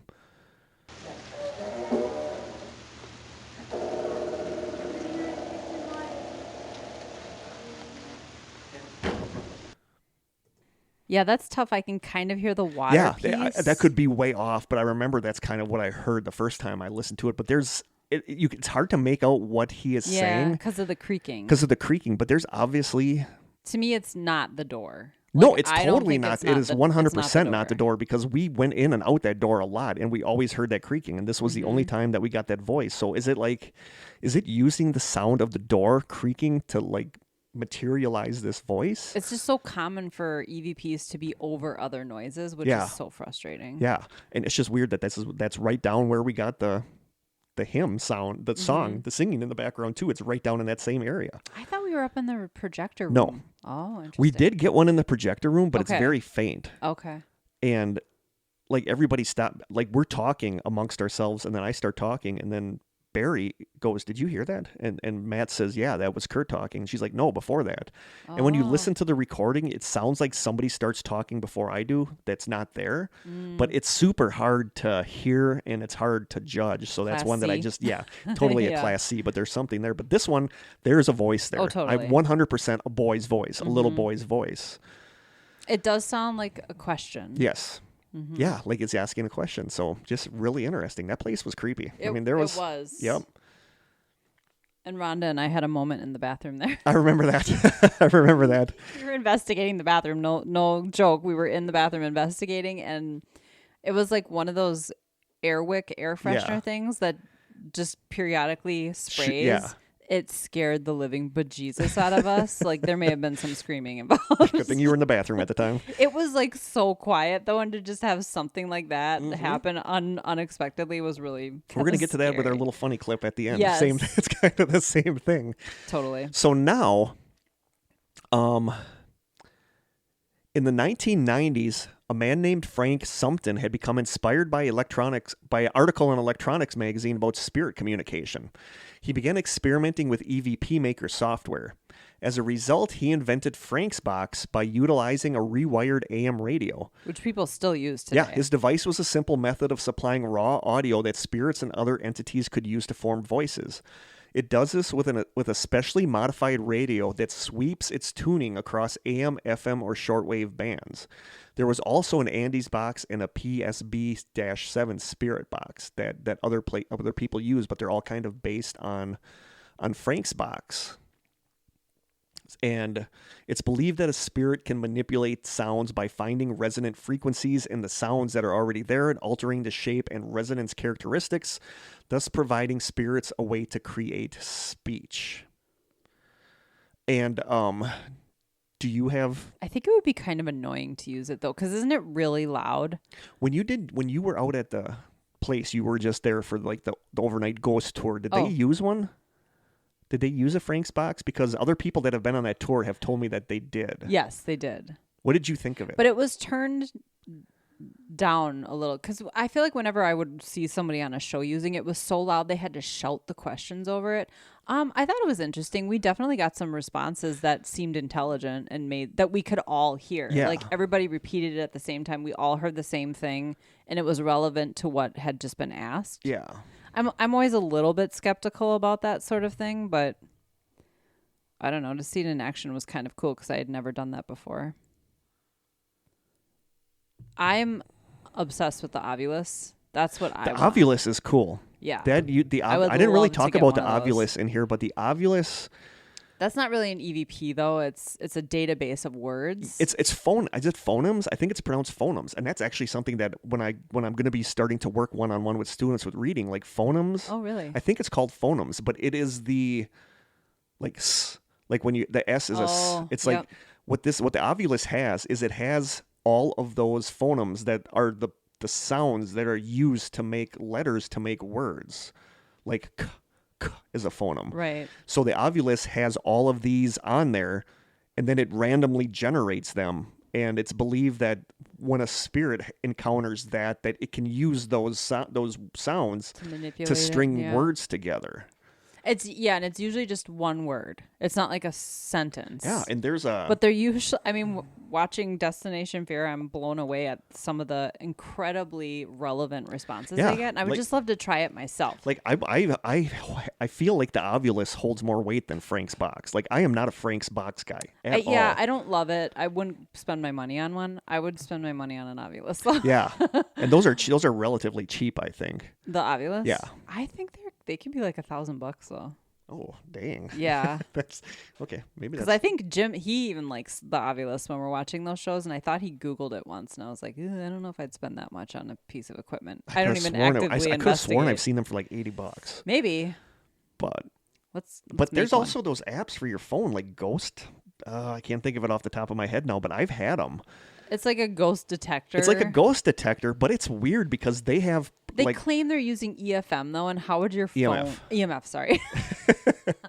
They claim they're using EFM. How does your phone? I don't know, but I've messed around with them, and I've gotten like they have like a dictionary. It uses like an online a dictionary to say words.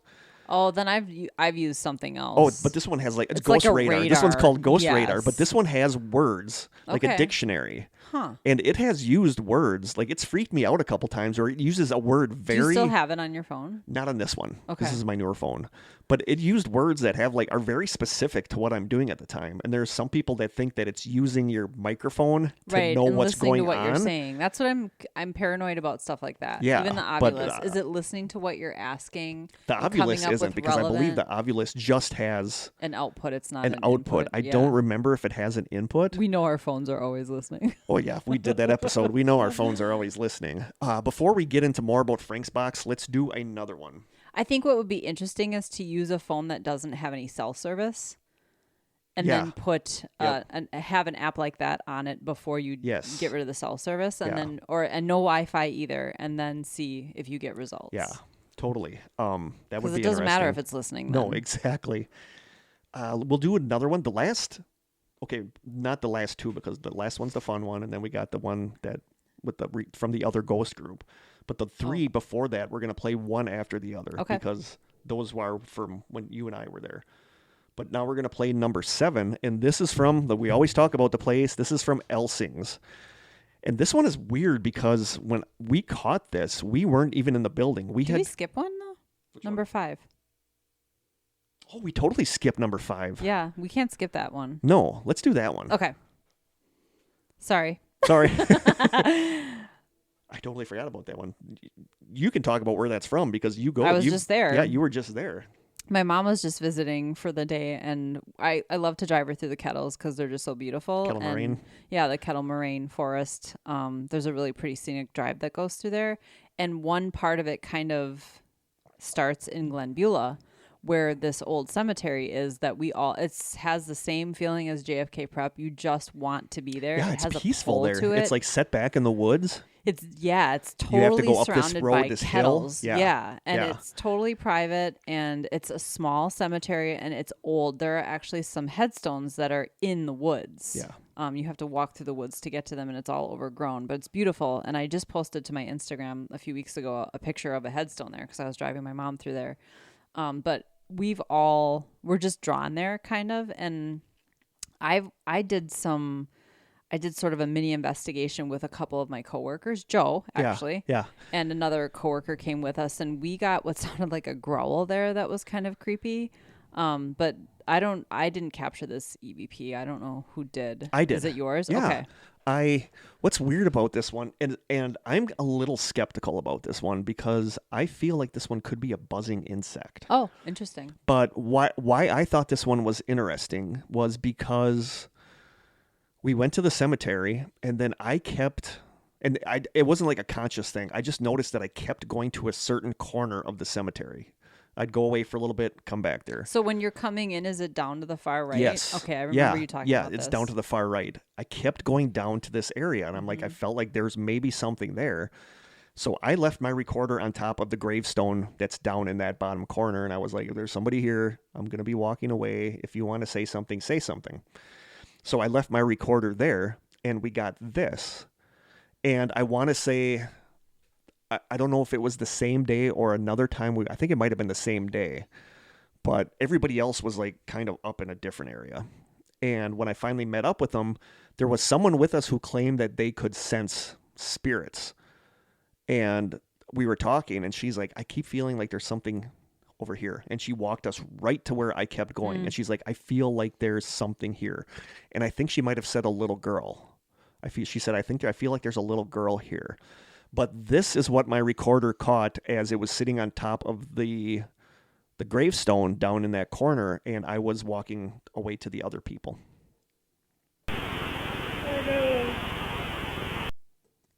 That's interesting, and I can see how you might think maybe that's a bug, but it sounds like a voice to me. To me, And it has sounds always like a to child. me it has always sounded like a young boy or young girl going, "Oh no," Okay. or like something like that. Mm-hmm. But part of me still thinks it could have been a could be bee a bug. flying by the recorder or a dragonfly flying by the recorder because it's got it could be the buzz. Right. You know, so I can't 100%. Bugs do make weird noises. Yeah, right? so I High can't pitch. 100% say this is a voice, but a lot of people that listen to this one seem to really like this one. That's the tough part about being But outside. why I don't completely discount it is because the person that was with us that said they could sense stuff Yeah. said there was something down in that corner, and I think she said it was a little girl or a little boy. Mm-hmm. So with that, I feel like this could be one, but it could also be a buzzing insect. That's Play the it trouble again. with being outside, right? Exactly. You can't control the Nope. environment. Nope. So it kind of reminds me of like toddlers have their own little language, sort of. Yeah. You know, they kind of babble. Yeah. That's what. Yeah. And I hear like an A vowel And on the second. part of me feels like if it syllable. was a buzzing insect, the lead in to it would be more apparent. Something coming and going. Coming and going where it Yeah. almost just was like there and It's then there. gone. So I don't know with this one, but it's just the fact that somebody said there was a spirit in that corner of the cemetery leads me to think. So let us know what you guys think with all of these. Like, we're super curious what you Yeah. guys think. Yeah. You And you know? can see we're even skeptical about our own stuff. Oh yeah. And we And have like this to be. let's just play this next one. Okay. Like this one, I don't know. This one was from where we always talk about Elsing's Elsing's. secondhand store, which she sold. It's no longer hers. Oh, So she did sell yeah, it? yeah. When did So, she sell it? a couple months back. Oh, But dang. that was like our home. it was. I mean, it was our place. we to had some of investigate. our best times of our lives hanging did. out there together. I mean, it was really scary sometimes, but it was also so much fun. Yeah, I've said this story on here, but I will never forget Aaron being like throwing up after we went there. And he was like kind of skeptical, and he's like, I am not going in that basement again. And then the whole situation where Vicky took me in the back to show me where the saw blade flew off the wall. And then when Aaron was sitting up there by the checkout counter, something unplugged the monitor when he was sitting there and put the plug up on top of and he was so freaked out. He's like, I was the only one here. Yeah. But that's where I had the breathing in my ear. That's where you had the breathing in your ear. That's where I had the knocks on the table, like right next to my head in the We got morning the when I little asked girl if anything was there. We got the little girl giggling in giggle. the book room. So there's a show on local Wisconsin television called Around the Corner, and John McGivern, he's like a comedian, hosts it, and they did an episode in Stoughton, and they went to the coffee cup, and they shared a garbage omelet. Oh my God, are you serious? Yeah. I was like, oh, the coffee cup. I We missed the always coffee went there cup. Yep, for that was where- breakfast. Yep. But this one is weird because this was this might have been our very first investigation there. Okay. And what's weird about this one is, I believe, I could be wrong, but I believe we all left to go to dinner. Maybe. And we left a recorder going. And this showed up on the recorder. But I don't know, but people that have heard this one like this one. But part of me feels it could be a doll because it was a secondhand store. Right. And it could be a doll Where that just... was the recorder, though? Because there's a toy I want to say it was section. on the stairway, like near the stairway, And the or toy section or it is could have near been there. it could have been down in the basement. I feel like it was either on the stairway or I left it in the furniture There room in the wouldn't be any basement. toys in there. But there was like the other room was like the holiday room. The They had holiday some room, dolls and maybe. stuff in there. But Yeah. a recorder caught this weird singing, like this weird singing that sounds like a doll. I remember It it sounds like now. a doll. Now that you So say this that, I could remember that. totally be a doll, but it's just weird, and people And it seem happens a couple times, right? yeah, like three. Okay. Like you'll hear. Yes. It's La, like tones. La, Yep. la. Yep. Yeah, so it's weird. So we'll play this one twice, but here we go.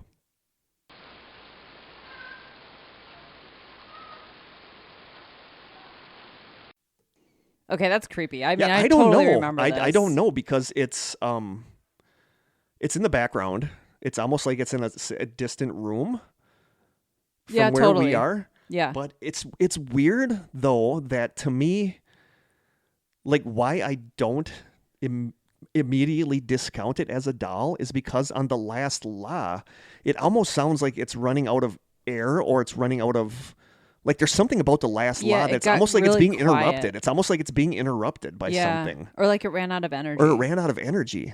But couple that with the fact that there is a spirit of a little girl there. Maybe. Or Barry always says that what we think is a little girl isn't a harmless little girl. And I've wondered that too. But coupled with whatever is there pretending to be a little girl. Creepy. This singing is weird. It sounds doll-ish, like mechanical, like a doll just happened to, while we were gone, just happened to make it sound. Which is weird. Why would that happen? Why would we not have heard it some other time? Right. So it's just weird. Especially if we had gone to dinner and then did a full investigation after that. Why we did it not do that. it anymore during the night? So it's just weird. And that last la, that's like the third one, sounds like it's interrupted or running out of steam to make the noise. So when you think about something you don't want to hear in the middle of the night, oh God, though, no. is a creepy doll voice. This is right up there. Ugh. Yep. Play it again.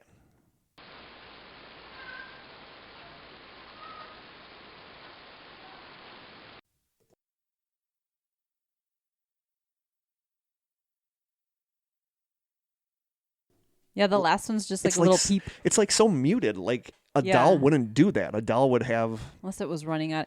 I think of like those pull string dolls. Yeah. Then I could see that happening, but... But then what pulled the string on the doll? What pulled the string? Exactly. Even if it were a doll, it shouldn't be making that noise. But she had that toy section had dolls. I remember she had that creepy ass marionette hanging there, or that'll murder you in your ventriloquist sleep. Dummies, like stuff like that there. Ugh. Yeah. Because remember, we were freaking ourselves out saying that we could imagine when we were laying upstairs, we could imagine hearing the ventriloquist doll's feet coming up the stairs and clickety clackety up the stairs and like seeing the head turn slowly towards stuff like that.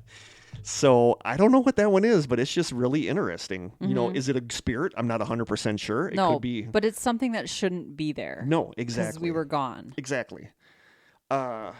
And I would like to say I don't believe that's a cat or anything like that. I remember us kind of having a discussion Let's around do the that. next one, because then we're going to read about Frank's box, and then we're going to do the last three as one big group, because that's from you and I. So we'll do the next one. Again, this is from Elsing's, where we just were with the weird doll sound. And this one, I don't know what to make of this one. I don't even remember off the top of my head now what it is. Okay, we'll find out. But it just says stair sound. So not exactly sure what this is, but the stairs you're going to hear in our next, where we played the three of those together, the stairs were crazy. Yeah. The stairs were active. The stairs agree. is where I was sitting when I said, I said to the little girl, if you're here, can you give me a sign that you're here? And I felt the hand rub along the backside of my hand that Rhonda felt a little while later in the other room. So the stairs are crazy active. I feel like we caught more than one EVP on the stairs for sure. Oh yeah, the stairs were always active. Breaths, and we're going to get to that. That's what the next three are going to be, is from when you and I investigated there. By ourselves? By ourselves. Okay. But this is it's labeled stair sound, so there you go. Okay, before we play this one, we just listened to it. It might be loud. So just be forewarned if you got your earphones on. Want to make anybody jump deaf. Yeah, so this one might be loud. I tried to quiet it down just a little bit. Yeah, so this one might be a little loud, but this is when I believe that was me. I'm on the stairway and I'm asking if anybody is there, and there's actually more to this one than I remember. Yeah, we both just heard something I don't we both remember heard hearing before. a lot of stuff going on in this one. So here you go. Is there somebody on these stairs right now? Can you tell me what your name is? So I actually feel like there's whispering in between the two things that you say. When we got done with that one, Krista said, "Me no likey." Me no likey. It's weird because I don't remember hearing that whispering. Right after I say, "Is there something on the stairs with us?" or whatever I say there's like a weird muttering, like something is whispering in the background, and then you get that weird moaning, that weird moan sound. Is that the little girl? Cuts right into what you're saying. Yeah, is that the little girl? I don't know. But those stairs were super active. I mean, it's almost like whatever was there was trying to say something and whispering, and then realized you couldn't hear them. And I think it's two separate noise. things. I think the thing that was whispering, trying to mutter or whatever it was doing right after I asked that, was male. And not necessarily friendly, meaner. And I feel like it's unintelligible, though. I can't tell what it's saying. I feel like that weird moan is the little girl thing, but I don't know. We'll play it again. Okay. Is there somebody on these stairs right now? Can you tell me what your name is? With the whispering, I hear Like I hear three it's syllables or saying three something, words. and then there's that weird little girl sounding moan. Or Krista does not like that one. Heebie-jeebies. Krista does not like that one. No. But we'll have more on the stairway in a second. So now I'm just going to kind of finish this up with Frank's box, and then we're going to do the rest. So I'm going to have to take some words out of some stuff because Frank likes to swear. Oh, okay. So I have, of course, there was a peeing match with skeptics and people who believed in Frank's box. A January 28th, 2010 article on the Skeptical Inquirer called Frank's Box, a.k.a. The Broken Radio, talks about it. Of course, Skeptical Inquirer is poo-poos on everything. Mm-hmm.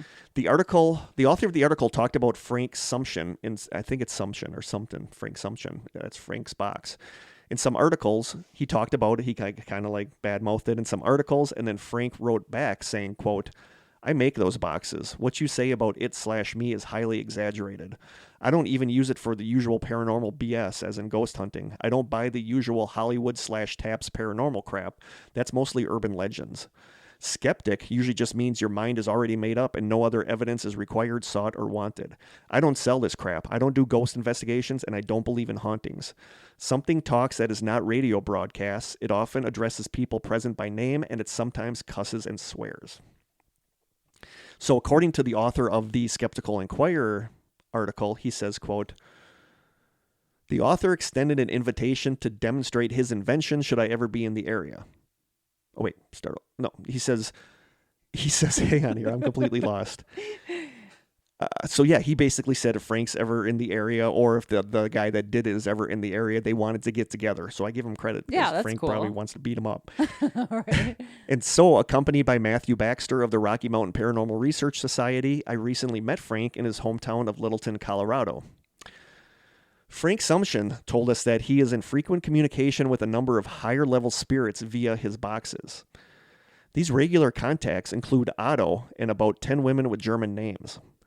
Because he wears a purple striped shirt and a purple earring, Frank explained that these spirits deem him to be royalty and have dubbed him their purple princess. He refers refers to himself as Purple, the purple space friend, the purple princess, and the purple alien girl. Frank Sumption's original email explains, quote, I use the name Purple Alien Girl because they claim I'm their lost purple princess from some other planet. The only actual voices I heard in my head was Kiara, it's time to come home, and Kiara is the name of the princess they believe I am. In his head? Yeah. So I don't know. Not audibly? I don't know. They claim I'm their lost purple princess kidnapped from my home planet long ago when Earth had space flight by the ancient Egyptians. I couldn't be rescued at that time, so I was transported forward in time to now at the end of the current Earth cycle when I could go home. It gets weird from there. It gets weird? That's not weird It enough. hasn't been weird yet? Yeah. So Okay. Frank says he's Frank's the purple. a little eccentric. Good word. Good word. Oh my Now, I God. don't want any hate mail, Frank. You know, I love your box. I love what you do. But Frank also says, quote, you can't take this crap like it's written in stone or some kind of friggin' gospel, as most seem prone to do. So far, irregardless of how clear the voice is or what method is used, the only thing that can be said with any certainty is that whatever is using these voices constantly lie. Oh. You can ask questions out of the box and get many direct and immediate answers, as well as names and other information. I don't usually ask questions because they always seem to turn deceptive and misleading to me. So he says that the voices he gets out of Frank's box lie. The article goes on to say, quote, Frank believes that Frank's box is not the sole means by which he is contacted by entities. He also has psychic abilities, revealing that he has visions and also hears voices through his television, through running water, and that he even hears messages in his head, such as his wife calling him to dinner. He also invented the video box, a device made from a VCR tuner module, which he claims to have captured an image of a man in black. But the thing is that Frank does not really profit from the box. He put the schematics online. Like right after he made this thing, like the schematics are online. Anybody that can go and make one. So he never profits from it. He just kind of invented. That's interesting. It is. He kind of invented the thing. The article then goes on to talk about paranormal. Like, I don't know this person. You might have heard of this person. The article then goes on to talk about paranormal investigator / psychic Christopher Moon, who borrowed a few boxes from Frank and then started calling them, quote, telephones to the dead, and started using them during his paid investigations and psychic consultations with paying clients. Frank responded to this saying, quote, I did not make a damn telephone to the dead. I don't know what the F that is, and I do not endorse it. Nor do I appreciate my name being connected to the so-called telephone to the dead on every frickin' ad for Moon's public appearances. Frank's kind of a riot. He is. Like, I want him down here. I want Frank down here. The article goes on to say, unfortunately, Christopher Moon has a cult-like following. Moon provides a disservice with the glorified Frank's box. He conducts private consultations and public readings, charging $100 for 15 minutes. Why would a psychic need to use Frank's box? I don't know. For an additional fee, he offers his spirit translation and third-party expert analysis of the messages. Unlike the inane phrases and words that Sumption receives, Moon's messages include whole sentences that apparently only Moon can hear and decipher. Oh. His machine produces an incomprehensible snippet of sound, but his translations suddenly decode long-winded messages featuring complex concepts and complete sentences.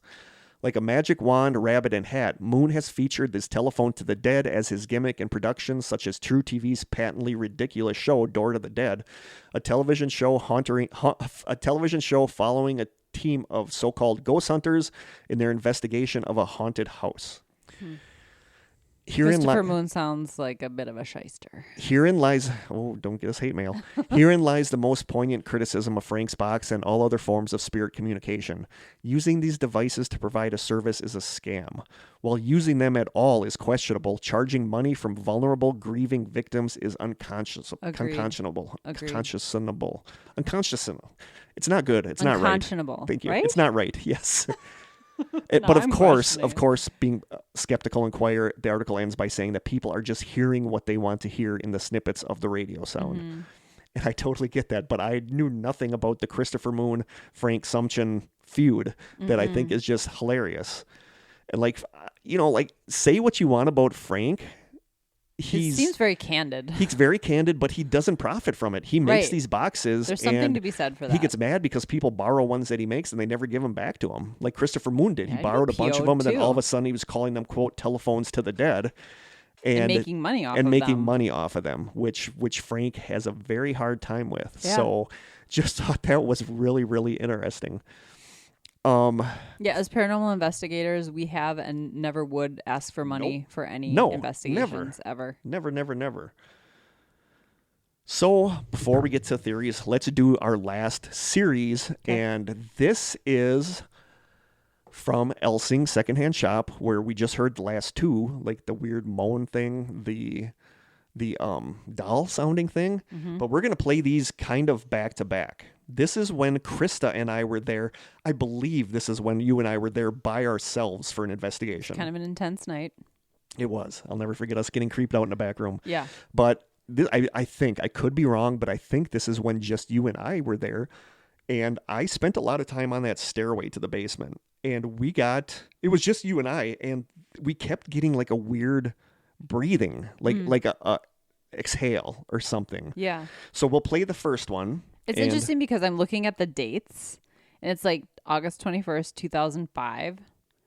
A bunch of these are 2005, then 2007, then 2008, and 2010 is Demoda. Yeah. So that must have been kind of when we stopped is around 2010. Like when we were doing most of our investigations. Wow, that's a long time ago. That is a long time ago. I know. Okay, so we're going to play all three of these back to back? No, we're going to play the first one, and then we'll talk about it, and then maybe do the second one. Okay. We'll maybe play them both. We'll play them all 2 times, but we'll play this first one now. But we're going to do them all in one chunk. Gotcha. So we're going to do this first one now. This is from the stairway, where I was sitting on the stairway trying to capture EVP. PXP.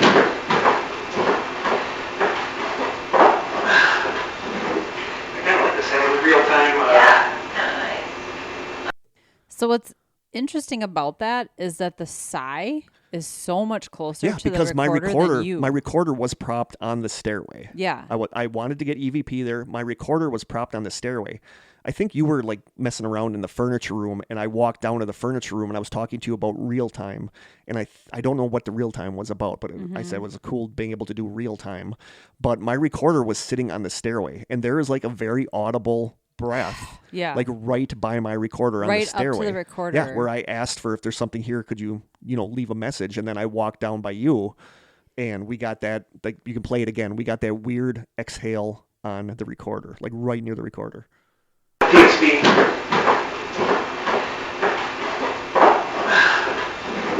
I kind of like this having real time. It's interesting, again, because you can hear you saying, it's me. Yeah. Announcing yourself, walking by the recorder is what you should do. And the sigh is so much louder than your voice. Yeah. So that's why I don't think you were like walking by and let out a sigh. You and I think, were the only people in the building because Vicky had left. It was just you and I. We did that investigation just by ourselves. But that's not me because I am down by you when that exhale, you know. Because so you talk right after that and you're clearly not near the recorder. No. And then now we'll play the next one because this is from the same segment of time, the same night. And I don't remember how far away it was from the first one, but it's the same area and everything. Okay. Oh yeah, if we're done. Yeah.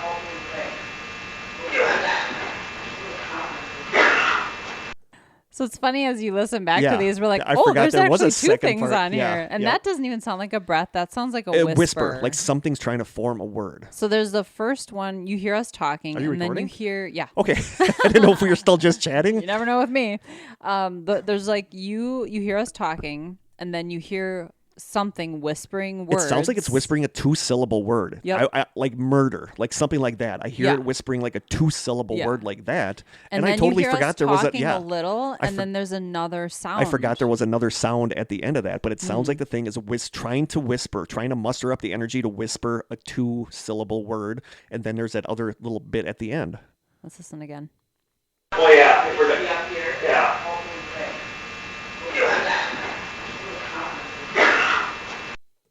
So actually, I think this first whisper is 3 syllables, and the second one is 2 syllables. It could be, but that's not us because No, you can we're hear far us in the away. background. We're in the furniture room. We're downstairs in the furniture room putzing around doing God knows what. But my recorder is sitting on the stairway, and that is not us because it is like right by the Sounds recorder. male to me. But the stairway is where there's constant, like, remember you heard somebody coming up the stairs when there was nobody down there. So the stairs are super active. That was always, that's right, where, I forgot about that. that the stairs are always one of the most active places, the stairs to the basement. So the quick backstory is I always slept upstairs because there's no way I was going to sleep in the basement. So I think it was like me, Mark, Rhonda, like this is a previous investigation we're talking about. And Kurt and Barry, I think, were in the basement, and we, at least for sure, Rhonda and I, heard someone climb the stairs very distinctly, and I sat there and watched and waited for someone to come out. And nobody came out. And then later, Barry came up to go to the bathroom. Yeah. And we were like, well, who did we just hear like 10 minutes earlier? Nobody ever came up. It was really strange. No, because her and I were down there talking, I think. So the stairs are creepy. And They this are last creepy. one, I don't know what is going on here with whoever or whatever is trying to make that sound. Oh, great.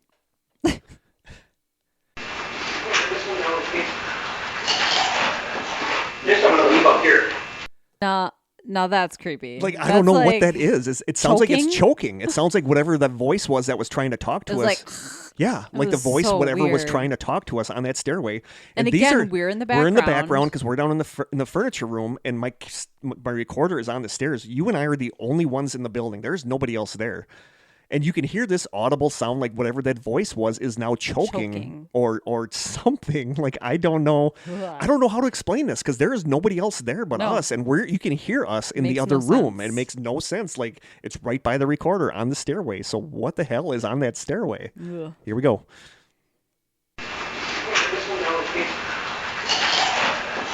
This I'm gonna leave up here.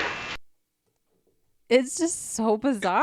I know. And really creepy, actually. Yeah, and like, I'm trying it's- to picture what made Like, that noise. I and feel it's like not you good. can't really just explain that away because there's nobody else there. And you can hear us in the background, and it's not us because whatever it is right by the recorder. Yeah, and we didn't eat during investigations. We ate before. Yeah. Like, that's not somebody eating potato chips or something. No, because there's no. Yeah. Sounds like someone choking. Well, like maybe they're losing their ability to get their Ugh. voice out, and That's a creepy one. So yeah, there you go. And It's yeah. funny. You can tell Kurt and I get a little jacked about listening to these. We Yeah, get all like we excited. love listening to these, and then we're like, oh, I miss this. Makes me wanna go back and do I miss that doing our again. investigating and trying for like I love listening for EVP. Totally. So now, how long? What do we got? Hour 48. Holy crap! And there's nothing to edit out either, no, right? so we're just gonna. We're okay. Super quickly because we still have two more clips to play. Super quickly, theories. Number 1, it's a ghost thing, I guess. They're totally ghosts. Number 2, it's a parallel universe thing.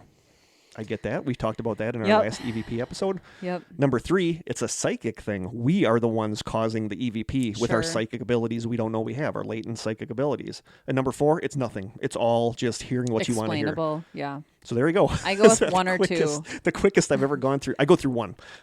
Like, how do you explain some of these? I Right, don't you know. can't. I don't know. I don't think you can. So Especially, how would it be a parallel universe if it was maybe something in the environment making the noise that it should make? Exactly. So I don't know. I 100% think it's either a ghost or parallel universe thing, but I can kind of buy the parallel universe. that doesn't thing. seem legit to me. I mean, over to the side. I don't yeah, know. I don't know. After listening to these now again this morning, it's just like I don't know how to explain some of these. I just don't. So hopefully you guys liked them. But now we're gonna play this one that I don't know if we've already played for you guys. It's kind of a long one too. Yeah. And that, and we had one more. So Yeah. we're gonna have to get We're through gonna these. skip, we're like, gonna the skip song everything choice else. We're now. gonna skip Okay, good. everything else. Because I forgot to do this. Okay, good. So this one, I don't know if we've already played. If we did, you get to hear it again. Just prepare yourself. It's a little creepy. It's creepy as hell. So If you have kids if you have kids listening, you might not want them to hear this because they'll Yeah. probably have nightmares because this one It's is pretty creepy. creepy.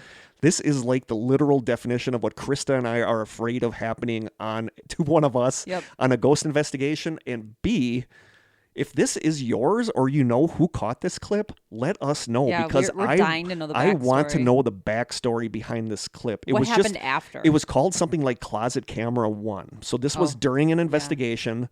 You're going to hear at the beginning, the investigators talking, and you're going to hear like one of the investigators, I think it's a girl, like start to breathe. Closest camera. Closest camera. Start to breathe weird. And then towards the end, yikes. Things get weird. So this, be prepared. Here you go.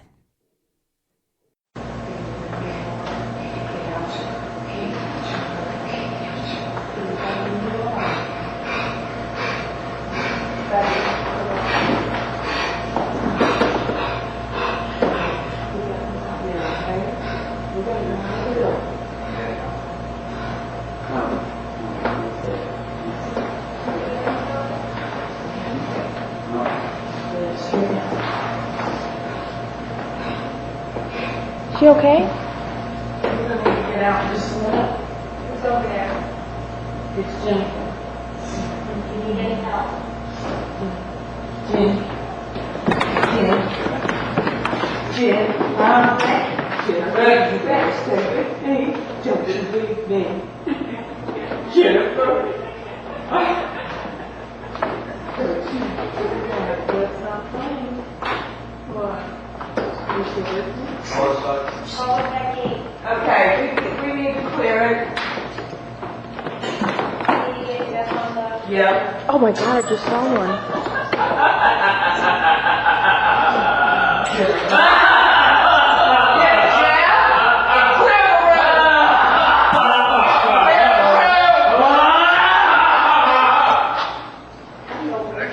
Everybody out!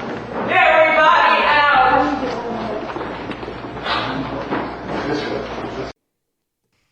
I just don't even know. There's so many That things laugh, about the this. laugh at the end, I just can't.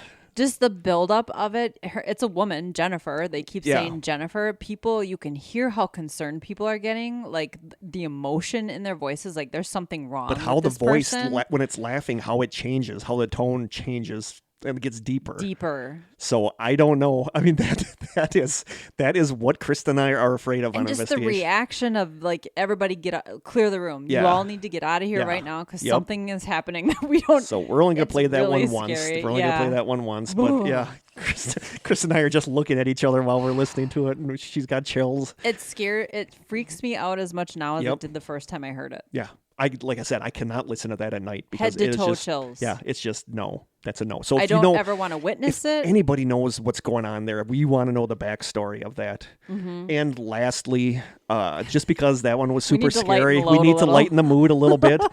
The story behind this one is that we were doing an investigation at a house in Peshtigo. And Sort of my neck of the woods. yeah. And Back in the day. we had all split up into separate rooms and we were doing what we call quiet time, where we're just soaking in the atmosphere and seeing if we can hear anything. So I don't remember who I was with, but I was in one of the children's rooms with somebody, and we're trying to be quiet because everybody else in the house Was Barry there? I don't think so. Because the voice that responds reminds me of Barry for some reason. Katie was there. Okay. Rhonda was there because Rhonda's the one that's laughing so hard at the end. But everybody is trying to be in their rooms to have quiet time. And this I pick happens. up a little boy's like toy guitar thinking that it's off. You hear me make a little sound like when I'm playing the guitar, and then all of a sudden you'll hear what happens. So I kind of ruin our quiet time that night. So here the file is called Guitar Solo. So here you go. This is me being super professional on an investigation. Don't switch the... No, it's off by now. I think it automatically switched off. Wow. His flashes on his...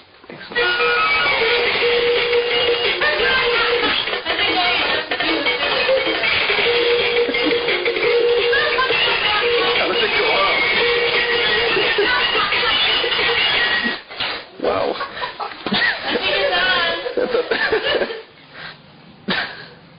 Whoops. I thought there was an on and off switch on there. Scared the hell out of me.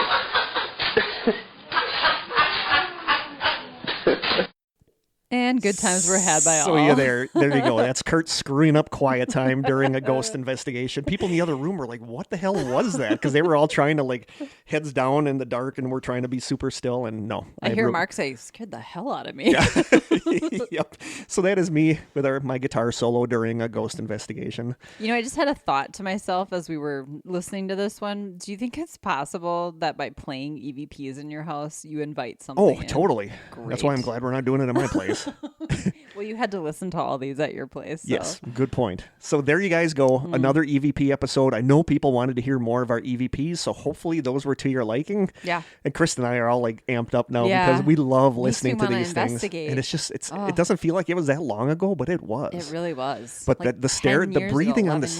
stairs, I don't know how to describe that other than some kind of spirit there. Yeah. And like I said, When I go we're through it not all in the the time. room, But yeah. you and I being so freaked out in the back room of the basement with the lights on, where you and I literally had to pick up our stuff and leave. Mm-hmm. So there was something there that night. I think so too. That was the night I had the breathing in the ear. Yeah. So there you guys agreed. go. Let us know what you think of these EVPs. We're really curious to hear what you know. Hear what you think. And if you know anything. And if you know we'll hear anything. that too. And if anybody knows anything about that weird possession with the girl That's laughing. what we think happened, by the way, that she was possessed. Because Oh, I yeah, don't know totally. how else I don't know how else to that. explain that either, but Krista better never do that on an Or investigation really good run. acting. I don't Yeah. know. Yeah. Just no. the reaction of the people around her tells me that was like a legitimate situation. That's why maybe it could it have been from a found footage movie. Like, I don't know. Like a found footage ghost hunting movie. I don't know. Like, I want to know it's what. so sketchy when stuff is online. Yeah. You just don't know where But it it came sounds from. legit. Like, I It would totally bet does. all my money that's because you hear like the usual sounds of somebody doing an investigation. So Well, and the name of the file is closest camera, which Yeah. tells me there's video footage yeah. of this somewhere. So I don't know. I don't ever want to experience I don't know that, if but I I want to see the video I footage. don't know if I want to see actually. the video either. So we're running out of time, so we We will do are. our song choice next week. We'll do a pickle joke next week. Listener questions. Listener next questions week. next- You gonna give our deets out at least? Super quick. You can email us at thestrangesessions@gmail.com. We are on Twitter at Strange Session without the final S. Krista does a fantabulous job on Instagram at The Strange Sessions. You can send us postcards and snail mail to The Strange Sessions, P.O. Box 434, Manitowoc, Wisconsin, 54221-0434. And you can call our lonely phone line at 920-443-9602. Krista just got a text from a ghost. So, No, it's my screen time report. oh, okay. I always get that too right around now. Mm-hmm. So I think from Krista and I in the hopefully non-EVP haunted strange Dang, cellar. well, better not be. I hope not. So until next time from Krista and I, Stay strange.